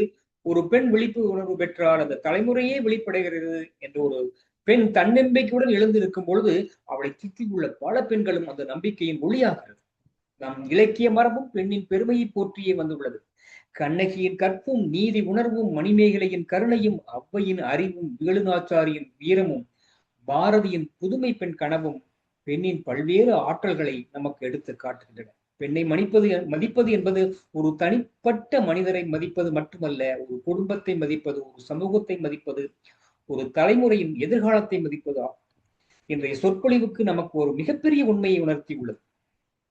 பெண்ணுக்கு வாய்ப்பு கொடுத்தால் அவள் வளர்வாள், பெண்ணுக்கு கல்வி கொடுத்தால் அவள் தலைமுறையை வளர்ப்பாள், பெண்ணுக்கு உரிமை கொடுத்தால் அவள் சமூகத்தை உயர்த்துவாள், பெண்ணை மதித்தால் மனிதநேயம் உயர்ந்திருக்கும். எனவே பெண்ணை பாதுகாக்க வேண்டிய பலவீனமான உயிராக மட்டும் பார்க்காமல் சமூகத்தை வழிநடத்தும் வலிமை மிக்க ஆற்றலாக நாம் பார்க்க வேண்டும். பெண் எனும் பேராயுதம் என்ற இந்த தலைப்பு ஒரு சொற்பொழிவின் தலைப்பு மட்டுமல்ல, நாம் ஒவ்வொரு பெண்ணின் உள்ளத்திலும் உறங்கிக் கொண்டிருக்கும் ஆற்றலை வெளித்தளச் செய்யும் ஒரு விழிப்புணர்வு குரல். இத்தகைய சிந்தனையை நம் உள்ளங்களில் விதைத்து பெண்ணின் பெருமையை போற்றும் சிறப்பான உரையை வழங்கிய இன்றைய சிறப்பு அழைப்பாளர் சுஜிதா அவர்களுக்கு மனமார்ந்த பாராட்டுகளையும் நன்றியும் தெரிவித்துக் கொள்வதில் மிகுந்த மகிழ்ச்சி கொள்கிறோம். பெண் உயர்ந்தால் குடும்பம் உயரும், குடும்பம் உயர்ந்தால் சமூகம் உயரும், சமூகம் உயர்ந்தால் இந்த நாடே உயரும். அவருடைய பெருமை மிக்க அந்த புதியதோர் உலகம் விரைவில் அமைய வாழ்த்துகிறோம். வாய்ப்பிற்கு நன்றி பாராட்டி இடம் சார்கிறோம். நன்றி, வணக்கம். சிறப்பாக வாழ்த்துறை வழங்கி டெல்லி பிரம்மநாயகம் ஐயா அவர்களுக்கு நன்றிகள். அடுத்ததாக வாழ்த்துறை வழங்குவதற்கு சீர்காழி செல்வராஜ் ஐயா அவர்களை அன்புடன் அழைக்கிறோம். திறன் தயாரில் இருக்குமாறு ஜானகி அம்மா அவர்களை அன்புடன் கேட்டுக்கொள்கிறோம். கவிதாயினி மிக சிறப்பாக தன்னுடைய அனுபவங்களை பகிர்ந்தார். அந்த கவிதை வாயிலாக அனுபவங்களை பகிர்ந்தார். இதுல அவர் வந்து ஒரு செவிலியரா இருந்து கவிதை வாசிப்பது, அனுபவத்தை பகிர்ந்து கொண்டது மட்டற்ற மகிழ்ச்சி. இவர்கள் இவர்கள் இதய துடிப்பை பார்ப்பார்கள். அதே நேரத்தில் இவர்களின் இதய துடிப்பு எப்படி இருக்கும்? நோயாளியை காக்க வேண்டும் என்று ஓடுவார்கள். நீங்க நம்ம பார்த்தோன்னா மருத்துவமனைகளில், அதாவது மருத்துவரை விட நோயாளிகளுக்கு ரொம்ப நெருக்கமா இருக்கிறவங்க இவங்க.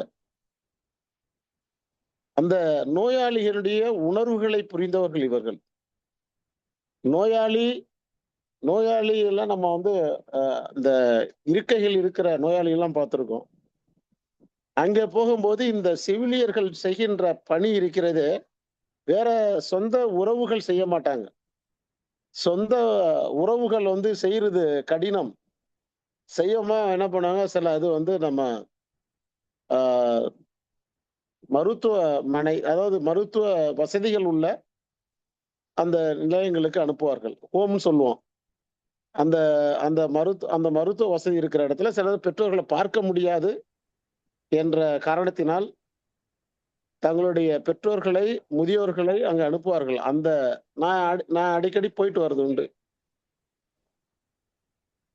அவங்களுடைய அந்த குறைகளை தீர்க்கக்கூடியவர்களாக மருந்து சாப்பிட்டாங்களா அந்த நேரத்துல, அது அவங்களுடைய இதய துடிப்பு எப்படி இருக்கிறது, அவங்களுக்கு என்ன யூரின் பிளட் டெஸ்ட் பண்ணணும், இப்படியெல்லாம் இவங்க ஆற்றுகின்ற சேவை, அதாவது கோவிட் டைம்லாம் எப்படியெல்லாம் செயல்பட்டார்கள், எவ்வளவு உயிர்களை அவர்கள் காப்பாற்றினார்கள். இந்த செவிலியர்களின் பங்கு அற்புதம் அற்புதம். அவ்வளவு வந்து நம்ம வந்து மருத்துவ துறையில ஓரளவு நம்ம ஈடுபாடா இருந்தாலும் இவர்கள் செய்கின்ற சேவை. இப்பொழுது கூட நான் வந்து மருத்துவமனை அங்கதான் போனேன். இவங்க பேசிட்டு இருக்கும் பொழுது அங்க இருக்கிற செவிலியர்கிட்ட நான் காமிச்சேன், இங்க அருகில் இருக்கின்ற இந்த மருத்துவமனைக்கு என்னுடைய ப்ரெஷர் எவ்வளவு செக் பண்றது, மாத்திரை வாங்குறதுக்காக போயிருந்தேன். அப்போ அந்த செவிலியர்கிட்ட நான் காமிச்சேன். போகும்போதே ஒரு அறிமுகம் எல்லாருக்கும் உண்டு. அவர்கிட்ட காமித்த இது மாதிரி பேசிட்டு இருக்காங்க பாருங்க அப்படின்னு ரொம்ப அவங்களுக்கு மன ஆறுதல். அப்படி இருக்கின்ற இந்த செவிலியர்கள் ஒரு அன்னைக்கு சமமாக, அன்னையை விட அதிகமா சொல்லலாம், அவ்வளவு வந்து இவர்களுடைய பணி வந்து ரொம்ப ரொம்ப ரொம்ப ரொம்ப அதிகம். கவிதை நான் வந்து உள்ள போகல, புதியதோர் உலகம் செய்வோம் என்று அந்த சொல்ற வரிகள் எவ்வளவு, அந்த வரிகளுக்கு ஏற்ற மாதிரி எழுதியிருக்காங்க. ஆனா நிறைய முரண்பாடு இருக்கலாம், அது இல்ல. இவர்கள் சேவையை மனதார பாராட்டுகின்றேன். அது இவர்கள் போன்றவர்கள் வெளியில் வந்து பேசுவது என்பது ரொம்ப ரொம்ப கடினம். மருத்துவத்துறையிலிருந்து வரலாம் அதிகமாக வர்றது கடினம். அதை இவர்கள் செய்கின்றார்கள். இது அருமையான செயல்பாடு. இது ஒவ்வொருவரும் இது மாதிரி செய்யும் பொழுது இன்னும் வந்து சேரும். இன்னும் வந்து என்னன்னா, நாம வந்து சீர்காழியில் இருக்கிற அந்த மன்றத்திலேயே நம்ம வந்து மருத்துவர்கள் கொண்டு வந்து நம்ம போதைப்பொருள் தடுப்பு இப்படியெல்லாம் அந்த பாதிக்கப்படுகிறார்கள் என்று வந்து 2 மருத்துவர்கள் பிரசன்டேஷன் கொடுத்தாங்க. இது இந்த நேரத்துல வந்து இந்த செவிலியர் இந்த கவியாதினி வந்து இந்த இதெல்லாம் அவையில வந்தது மற்றற்ற மகிழ்ச்சி. ஒரு சகோதரனா, ஒரு உடன்பிறப்பு உங்களுடைய இந்த அமைப்புல நம்ம இருக்கிறோம். ரொம்ப ரொம்ப அருமை. ரொம்ப வாழ்த்துக்கள். நன்றி. தொடர்ந்து வரணும். நன்றிமா. உங்கள் சேவை அருமையானது. சிறப்பாக வாழ்த்துறை வழங்கிய செல்வராஜ் ஐயா அவர்களுக்கு நன்றிகள். வாழ்த்துறை வழங்குவதற்கு ஜானகி அம்மா அவர்களை அன்புடன் அழைக்கலாம். தொடர்ந்து தயாரில் இருக்குமாறு ஜானகி பண்ண நம்ம அவர்களை அன்புடன் கேட்டுக்கொள்கிறேன். அனைவருக்கும் என்னுடைய இனிய மாலை வணக்கம். இன்று நம்முடைய சிறப்பு அழைப்பாளர் சுஜிதா சகோதரி அவர்கள் பேசுவதை எனக்கு பயணத்தின் போது கேட்டுக்கொண்டே வந்தேன். எப்படியாவது வாழ்த்துறை சொல்லிவிட வேண்டும் என்று வேக வேகமாக நடந்து நான் வீட்டுக்குள் நுழைந்து விட்டேன். ஏனால் வாழ்த்துறை சொல்ல வேண்டும் என்ற ஆசை எனக்குள்ளே உந்துதலை ஏற்படுத்தியது.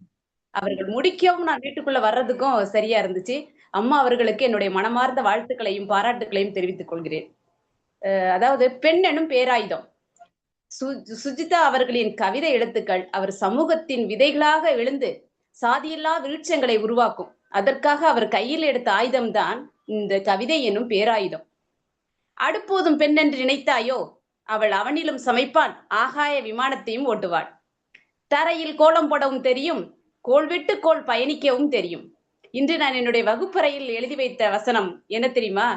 பாதகம் செய்பவரை கண்டால் நீ பயம் கொள்ளலாகாது பாப்பா. டெய்லி 2 லைன்ல ஒரு கவிதை எழுதி வச்சுட்டு தான் எல்லா கிளாஸுக்கும் போவேன்.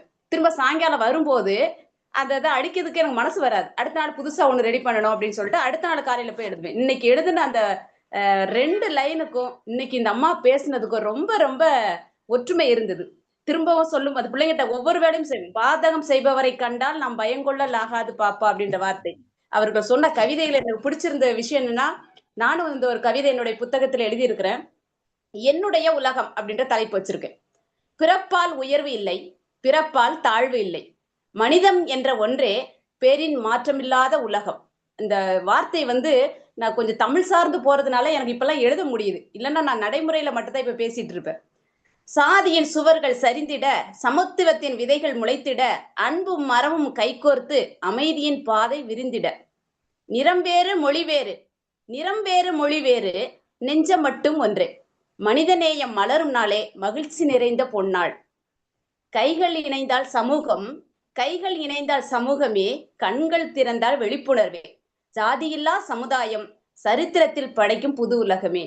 இந்த தலைப்பை அவங்க சொன்னதுனால வேக வேகமா அரைக்குறையா எழுதிட்டேன். இதுவும் என்னுடைய தலைப்புல வச்சிருக்கிறேன். இந்த மாதிரி தலைப்புல பேசும்போதெல்லாம் ஏன் நமக்குள்ள ஒரு வேகம் வருது, ஒரு விவேகம் வருதுன்னு அது எனக்கும் ரொம்ப நாளா நான் தேடிட்டு தான் இருக்கிறேன். அதுதான் சொல்லுவாங்க போல, பெண்ணெனும் பேராற்றல் அப்படின்ற ஒரு விஷயம் இந்த இடத்துல எனக்கு கிடைச்சிருக்குது. எதை சொல்லணும் அப்படின்ற ஒரு விஷயம் பெண்ணுக்கு கையில கொடுத்து பாருங்க. அந்த சட்டங்களை கொடுக்கும் போது அதை எப்படி செய்யணும், சிக்கனமாகவும் ஆள தெரியும், அதை சீரும் சிறப்பாகவும் கொண்டு போக தெரியும் என்று இன்று பேசிய கவிதாயினி அவர்களுக்கு என்னுடைய மனமார்ந்த வாழ்த்துக்களையும் பாராட்டுகளையும் மீண்டும் ஒருவரை தெரிவித்துக் கொண்டு வாய்ப்புக்கு நன்றி கூறுகிறேன். நன்றி, வணக்கம்.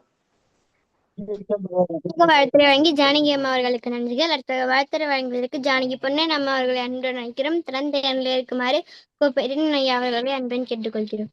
அனைவருக்கும் வணக்கம். சுஜிதா அவர்களுக்கு சிறப்பான வணக்கம். மிக சிறப்பாக இருந்துச்சு. அவங்க ஆரம்பிக்கும் போது அவங்க ஒரு செவிலித்தாய்ன்னு நான் நினைக்கவே இல்லை. ஏன்னா அவங்க வேற மாதிரி ஆரம்பிச்சாங்க. பெண் எனும் பேராயுதம், அதுதான் லகரம்.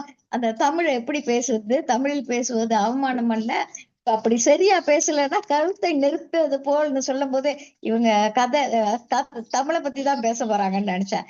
ஆனா ரொம்ப அருமையா இருந்துச்சு. சிறப்பாக ஜான்சிராலிருந்து அப்புறம் ரோஜாவை புல்கந்து எடுப்பது வரை பேசினாங்க. பெண்ணாக பிறப்பது வரமா சாபமா, நடை மங்கை பருவம் அனைத்தையும் சொல்லிவிட்டு பெண்ணின் பெருமை எல்லா கல்லும் சிற்பமாகாது, உங்களை போல சில கற்கள் தான் சிற்பமாகும். இங்கே உள்ள பெண்களும் மிக சிறப்பானவர்கள் தான். சுஜிதா, தங்கம் சாய்ராமன், ஜானகி, அன்னபூர்ணி அம்மாள் அனைவரும் ஒரு அழகான ஒரு சிறப்பானவர்கள் தான் என்று சொல்லலாம். இல்ல, பெண்களுக்கு அனைத்து பொறுப்பும் இருக்கின்றது. உயிரெழுத்தில் அப்புறம் தான் சொன்னாங்க, நான் ஒரு செவிலியர். அவங்க முதல்ல அந்த பிறந்த பிள்ளைய தூக்கும் போது அழகா ரசிச்சு சொன்னாங்க. ஒரு தாய் தூக்க முடியாம கூட அவங்கதான் தூக்கி அதை அள்ளி அணைச்சு அப்படியே அதை குளிப்பாட்டி அவங்க ரசிச்சு அந்த பிள்ளைய எப்படி தூக்குறாங்க. பெத்த தாய் கூட செய்யாத ஒரு இதை முத அவங்கதான் ரசிச்சு செய்யறத பத்தி சொன்னாங்க. மருத்துவமனையிலிருந்து வாயிலிருந்து கழிவறை வரை அந்த பிரச்சனை அத்தனையும் அவங்க வெள்ளையாடை தேவதைகள் விடிய அவங்க கொரோனா சமயத்துல எல்லாம் வேலை செஞ்சு நானே டாக்டருங்கிட்ட கேட்டிருக்கேன், நீங்க ஏன் மாஸ்க் போட மாட்டீங்கன்னு. எதுக்கும் பயப்பட மாட்டாங்க. அப்புறம் புதியதொரு உலகத்துக்கு வந்தாங்க. வார்த்தைக்கு வார்த்தை புதியதொரு உலகம் செய்வோம்னு அவங்க ஆசையெல்லாம் சொன்னாங்க. உலகம் முழுவதும் குழந்தைகளுக்கு ஒரே பாடத்திட்டம், பெண் சிசு கொலை, அப்புறம் அங்கங்கே இந்த சீரழிவுகள் நடந்து வரத பத்தி எல்லாம் சொன்னாங்க. சுஜிதா, நான் என்ன நினைக்கிறேன்னா, இதெல்லாம் நீங்க சொன்ன அத்தனையும் நடக்கணும்னா நம்ம பெண்கள் மட்டும் ஏதோ ஒரு உலகத்துல அது நீங்க சொன்னதெல்லாம் நடத்தி வச்சாக்கா அப்ப வேணாக்க இதெல்லாம் புதியதொரு உலகம் செய்வோம். நீங்கள் ஒருவேளை முதல்வர் ஆனால் இதை அனைத்தும் செய்யலாம். ஆனால் அப்போதும் மற்றவர்களுக்கு தான் ஒத்து போகணும்.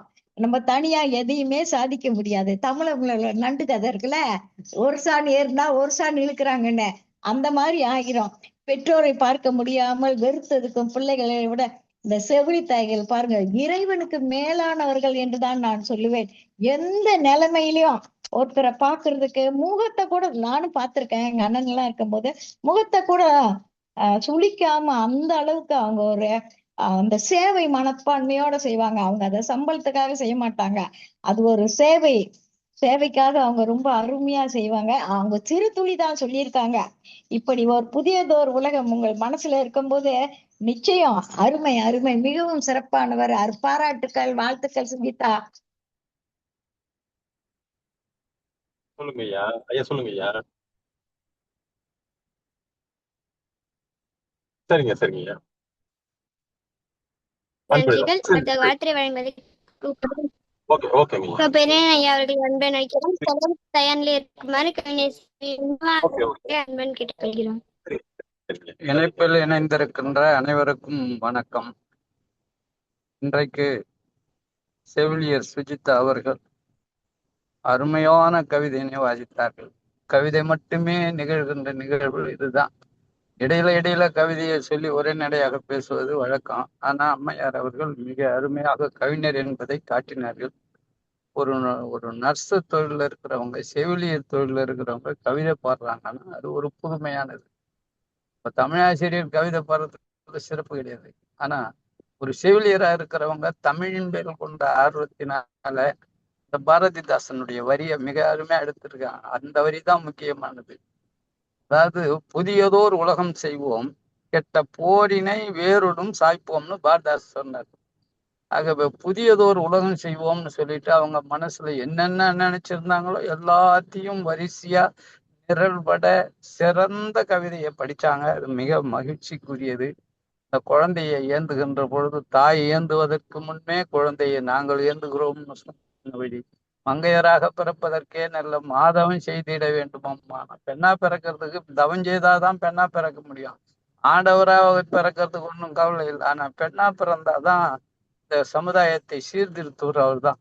இப்போ பெரும்பாலும் இடைநிலை ஆசிரியர்களுடைய வாழ்க்கை வரலாற்றை எடுத்து பார்த்தா இடைநிலை ஆசிரியராக இருப்பவர்களுடைய குழந்தைகள் எல்லாம் டாக்டராகவும் என்ஜினியராக ஆகி இருக்கிறார்கள்.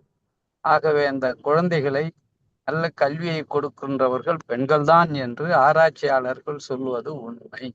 ஆகவே பெண்மை வாழ்க என்று கூத்திடுவோமடா என்று பாரதியார் சொன்னார். எட்டையும் பெண்கள் தொறுவது தீமை என்று எண்ணி இருந்தவர் மாய்ந்து விட்டார். வீட்டுக்குள்ளே பெண்ணை பூட்டி வைப்போம் என்ற விந்தை மனிதர் தலை கவிழ்ந்தார் என்ற பாரதி பெண்ணாக மிக அருமையான கருத்துக்களை சொன்ன சுஜிதா அவர்களை போற்றி மகிழ்கிறேன். ஏதோ அவங்க சொன்னதுல நாங்க பாடநூல் எழுதும்போது பழைய காலத்துல என்னன்னு சொன்னா ஆண் உட்கார்ந்துன்னு இருப்பான், பெண் வீட்டு வேலையெல்லாம் சரி அறிவாமையில உட்காந்து அஞ்சுன்னு இருக்க மாதிரி பாடம் பார்த்தோம்.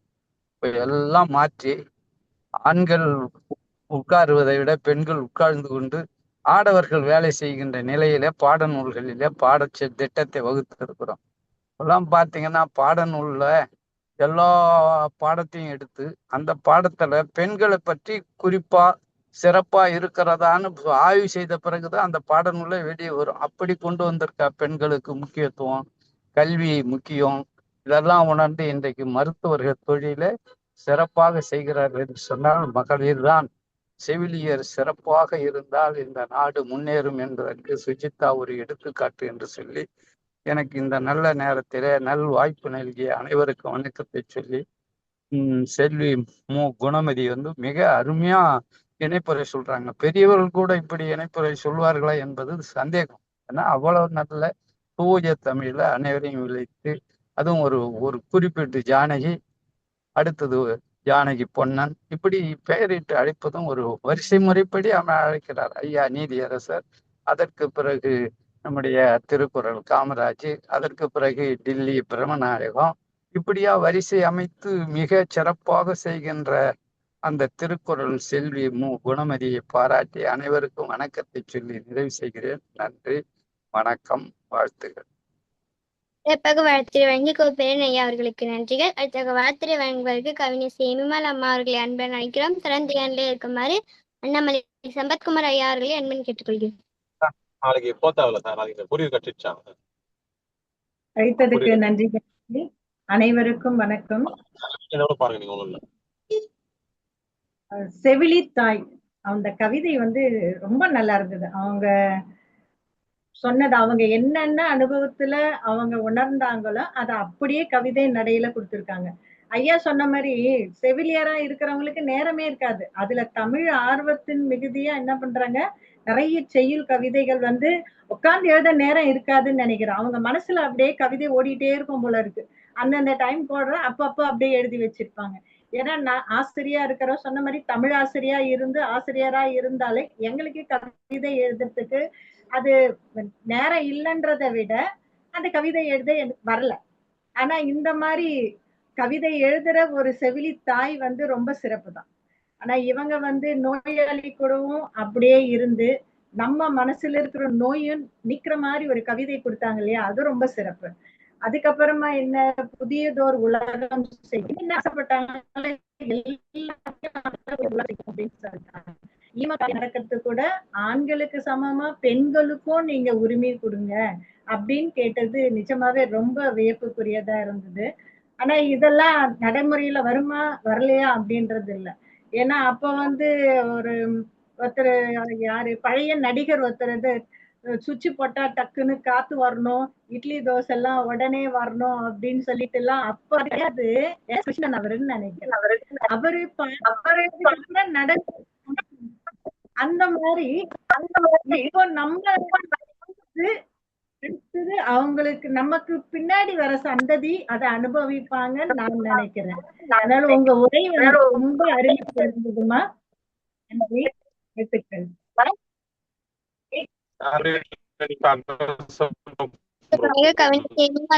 அவர்களுக்கு நன்றிகள். அடுத்து வழங்குவதற்கு அண்ணாமலை சபத்குமார் ஐயா அவர்களை அன்புடன் நினைக்கிறோம். தரம் இருக்குமாறு திருமதி அன்னபூர்ணி அம்மா அவர்களை அன்பன் கேட்டுக்கொள்கிறோம்.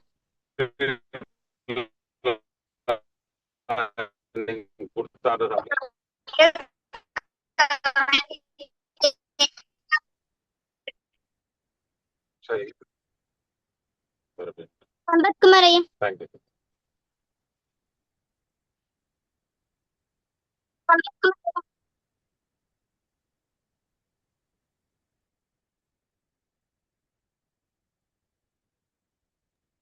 வாழ்த்துரை வழங்குவதற்கு திருமதி அன்னபூர்ணி அம்மா அவர்களை அன்புடன் நினைக்கிறோம். அழைத்ததற்கு நன்றி குணமதி.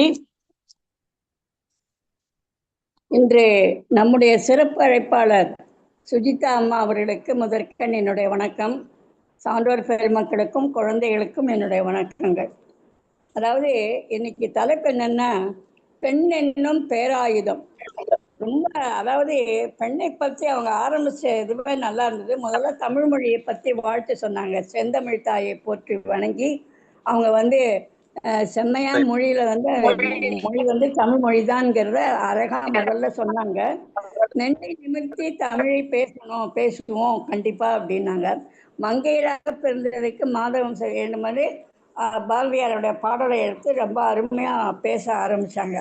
அதாவது சவால்களை வந்து எதிர்கொண்டு பாப்பா பெண்கள் கண்டிப்பா. ஏன்னா குடும்பத்தையும் பார்த்துட்டு வேலைக்கும் போயிட்டு குழந்தைகளையும் பார்த்துட்டு பராமரிக்கிற பெண்களுக்கு தான் அந்த பொறுமை இருக்கு. அது கண்டிப்பா என்னுடைய வாழ்க்கையிலேயே நடந்திருக்கு. அதே மாதிரி நானும் பணியில் இருந்து குழந்தைகளையும் பார்த்துட்டு பணியிலையும் இருந்துட்டு ஓய்வு பெற்றிருக்கேன். ஏன்னா அந்த கஷ்டங்கள்லாம் நமக்கு நல்லா தெரியும்.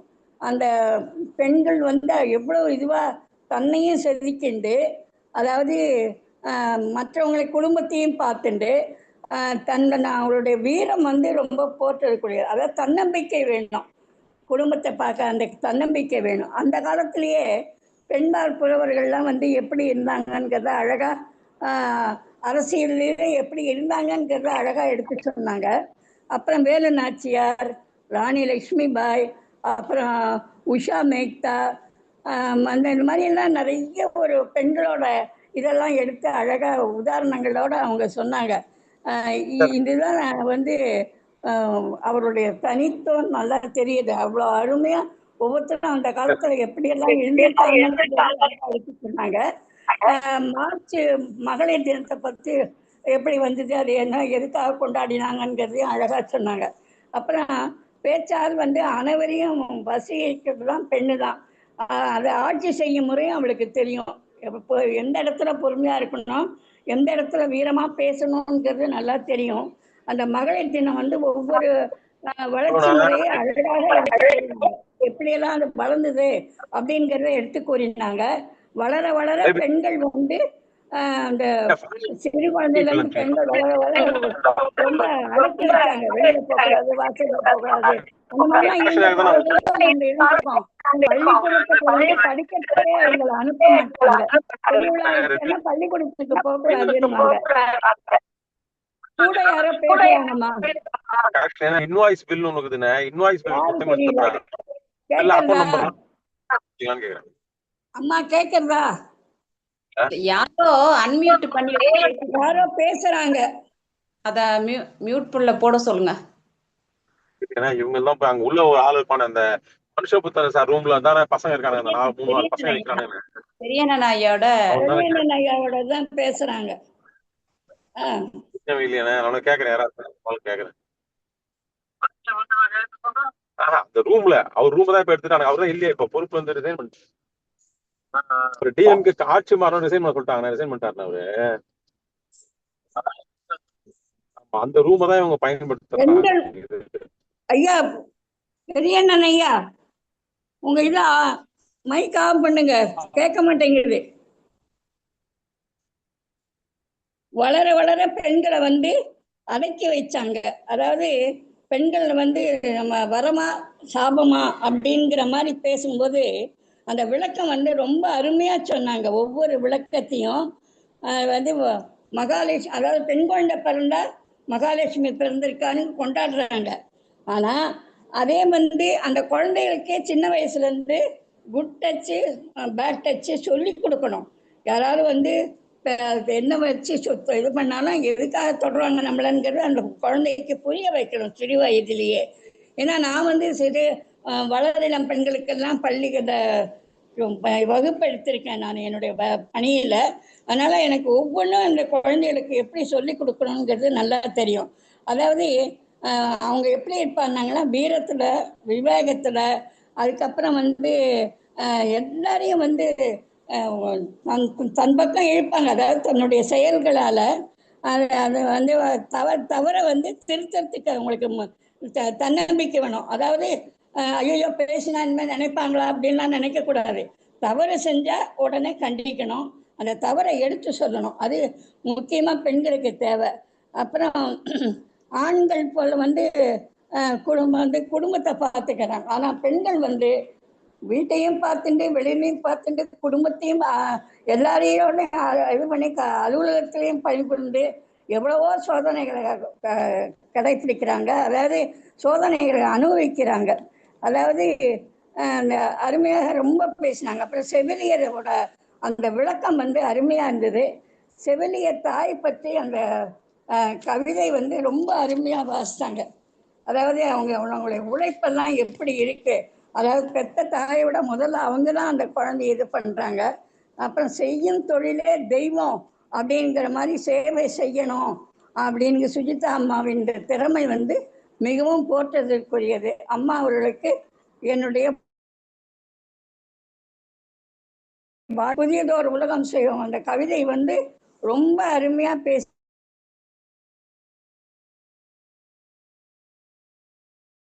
நல்ல உலகத்தை படைக்க இக்கால இளைஞர்களும் பெண்களும் முன்னுக்கு வரணும்ங்கிறது என்னுடைய நன்றி அம்மா, வாழ்த்துக்கள். அம்மா அவர்களுக்கு நன்றிகள். வாழ்த்துறை வழங்குவதற்கு அண்ணாமலை சம்பத்குமார் ஐயா அவர்களே அன்புடன் அழைக்கிறோம்.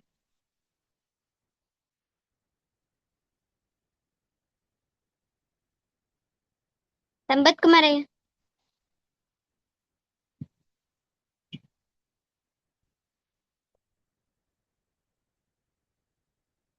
ஐயா கண்ணூரி போயிட்டாங்க ஐயா.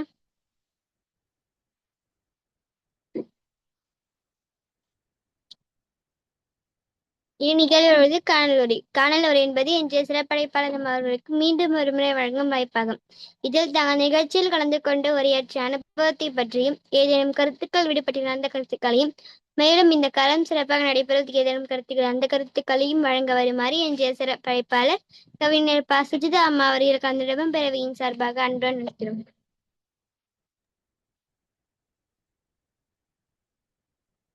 மற்றும் ஒரு முறை அனைவருக்கும் என் இனிய வணக்கம். இத்தகைய ஒரு அருமையான நிகழ்வினில் நான் கலந்து கொள்வதற்கு இன்று எனக்கு வாய்ப்பளித்ததற்கு மிக்க நன்றி. ஒரு 2-3 வருஷத்துக்கு முன்னாடி என்னோட ஸ்கூல் எல்லாமே இங்கிலீஷ் மீடியம், காலேஜும் 4 வருஷம் வந்து ஃபுல் அண்ட் ஃபுல் இங்கிலீஷ். தமிழ்ல வந்து எழுதுறதுக்கே ஒரு கஷ்டப்பட்ட மாணவி நான். இப்போ ஒரு 3 வருடத்துக்கு முன்னாடி வரைக்கும் என்னோட போன்ல என்னோட பெயரை சுஜிதா அப்படின்னு தமிழ்ல டைப் பண்றதுக்கு எனக்கு தெரியாது. நான் அந்த டேஷ் தமிழ் கீபோர்டு வச்சுட்டு அதுல ஸ்பீக்கர் ஆன் பண்ணி என்னோட நேம சொல்லுவேன். அதுல சுஜிதான்னு தமிழ்ல வரும். தமிழ் உறவுகள், தாய்மொழி உறவுகள் அப்படின்ற ஒரு 2 கவிதை குழுமம். தமிழ் உறவுகளின் நிறுவனர் உமா அம்மா, தாய்மொழி உறவுகளின் நிறுவனர் முத்துவேலு ராமு பிரின்ஸ் ஐயா அவர்கள். அவரும் ஒரு செவிலியர், ஹோம் நர்ஸ்ன்னு சொல்லுவாங்க. ஃபாரின்ல வேலை பார்த்துட்டு 30 வருட அனுபவம் மிகுந்தவர். அவர் நிறைய சோசியல் சர்வீஸ் எல்லாமே பண்ணிட்டு இருக்காரு. அவருடைய குழுமம் தாய்மொழி உறவுகள். இந்த 2 குரூப்லயும் நான் சேர்ந்ததுக்கு அப்புறம் தான் சின்ன சின்ன கவிதைகள் எழுத ஆரம்பிச்சேன். அது கவிதைகளான்னு தெரியாது, என்னோட மனசுல என்ன தோணுதோ அதை வந்து நான் எழுத ஆரம்பிச்சேன். அதுல நிறைய ஸ்பெல்லிங் மிஸ்டேக்ஸ் இருக்கும். மைக் ஆன் பண்ணி தான் அந்த டேஷ் தமிழ் கீபோர்ட்ல சொல்லி சொல்லி டைப் பண்ணுவேன். அப்புறம் கொஞ்ச நாள் ஆக ஆக தமிழ்ல டைப் பண்றதுக்கு எனக்கு தெரிய ஆரம்பிச்சுது. எங்களோட டியூட்டி வந்து தேட்டருக்குள்ள நாங்க எந்த சர்ஜரிக்கு போறோம், அது எத்தனை மணிக்கு முடியுது, எப்ப நாங்க வெளியில வரோம், அது வந்து எங்களுக்கே தெரியாது. காலையில 7 மணிக்கு சாப்பிட்டுட்டு நாங்க உள்ள போனோம்னா அந்த கேஸ் வந்து நைட் 8 மணி 9 மணிக்கு முடிந்தாலும் அது வரைக்கும் நாங்க சாப்பிடாம, தண்ணி குடிக்காம, ரெஸ்ட் ரூம் போகாம அப்படியேதான் இருக்கிற ஒரு சூழல் இருக்கும். அந்த ஒரு ஸ்ட்ரெஸ்ல இருந்து வெளியில வர்றதுக்கு எனக்கு இந்த தமிழ் கவிதைகள், தமிழ் மொழியை பற்றி கத்துக்கிறது, ஒன்னொன்னா புதுசு புதுசா தெரிஞ்சுக்கிறது, கூகுள் ஓபன் பண்ணி புதுசு புதுசா தமிழ் வேர்டு தினமும் ஒரு 5 வார்த்தைகள் கத்துக்கிறது, இதெல்லாம் என்னோட ஒர்க்கோட ஸ்ட்ரெஸ்ஸை வந்து இங்க எனக்கு கம்மி பண்ணுச்சு. அதனால நான் ஒன்னொன்னா எழுத ஆரம்பிச்சேன். இப்ப 4 புத்தகத்தோட ஆத்தரா நான் இருக்கேன். இப்போ ஒரு புத்தகம் நானே தமிழ்ல எழுதிட்டு வரேன்.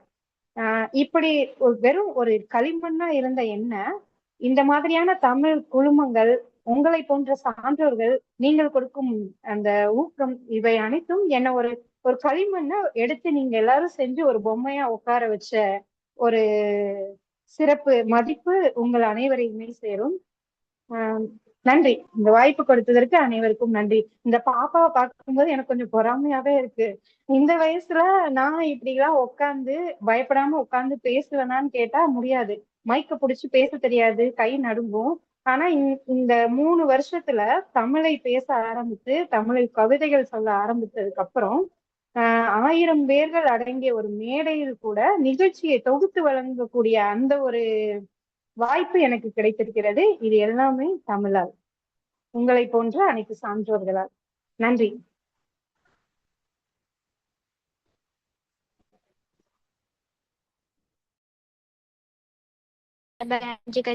கொள்கிறோம்.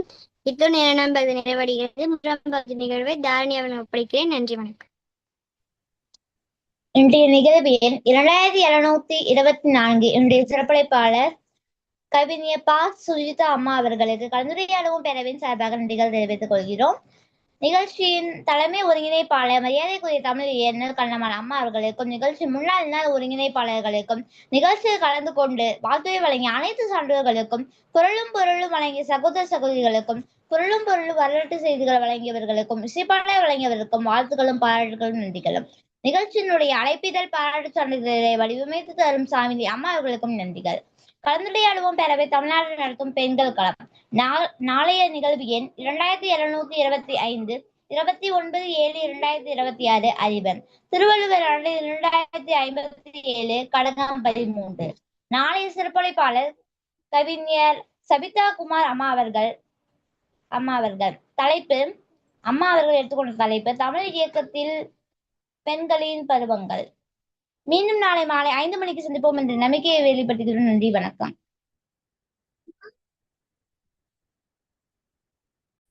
மகிழ்ச்சி. சிறப்பு. முதல் பகுதியை ஒருங்கிணைத்த திவாசினி அவர்களுக்கும், 2ஆம் பகுதியை ஒருங்கிணைத்த முத்து குணமதி அவர்களுக்கும், 3ஆம் பகுதியை ஒருங்கிணைத்த தாரிணி அவர்களுக்கும் வாழ்த்துக்களும் பாராட்டுகளும் நன்றிகளும்.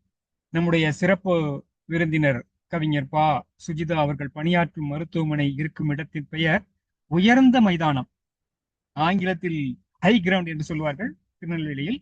அவர் அதை போல உயர்ந்த இடத்தை, சிகரத்தை தொட கலந்துரையாடுவோம் பேரவை வாழ்த்துகிறது. மீண்டும் நாளை மாலை 5 மணிக்கு சந்திப்போம் என்ற நம்பிக்கை வெளிப்படுத்தி அனைவரின் ஒப்புதலோடு இணையத்தை நிறைவு செய்கிறோம். நன்றி, வணக்கம். நன்றிங்க ஐயா, நன்றிங்க.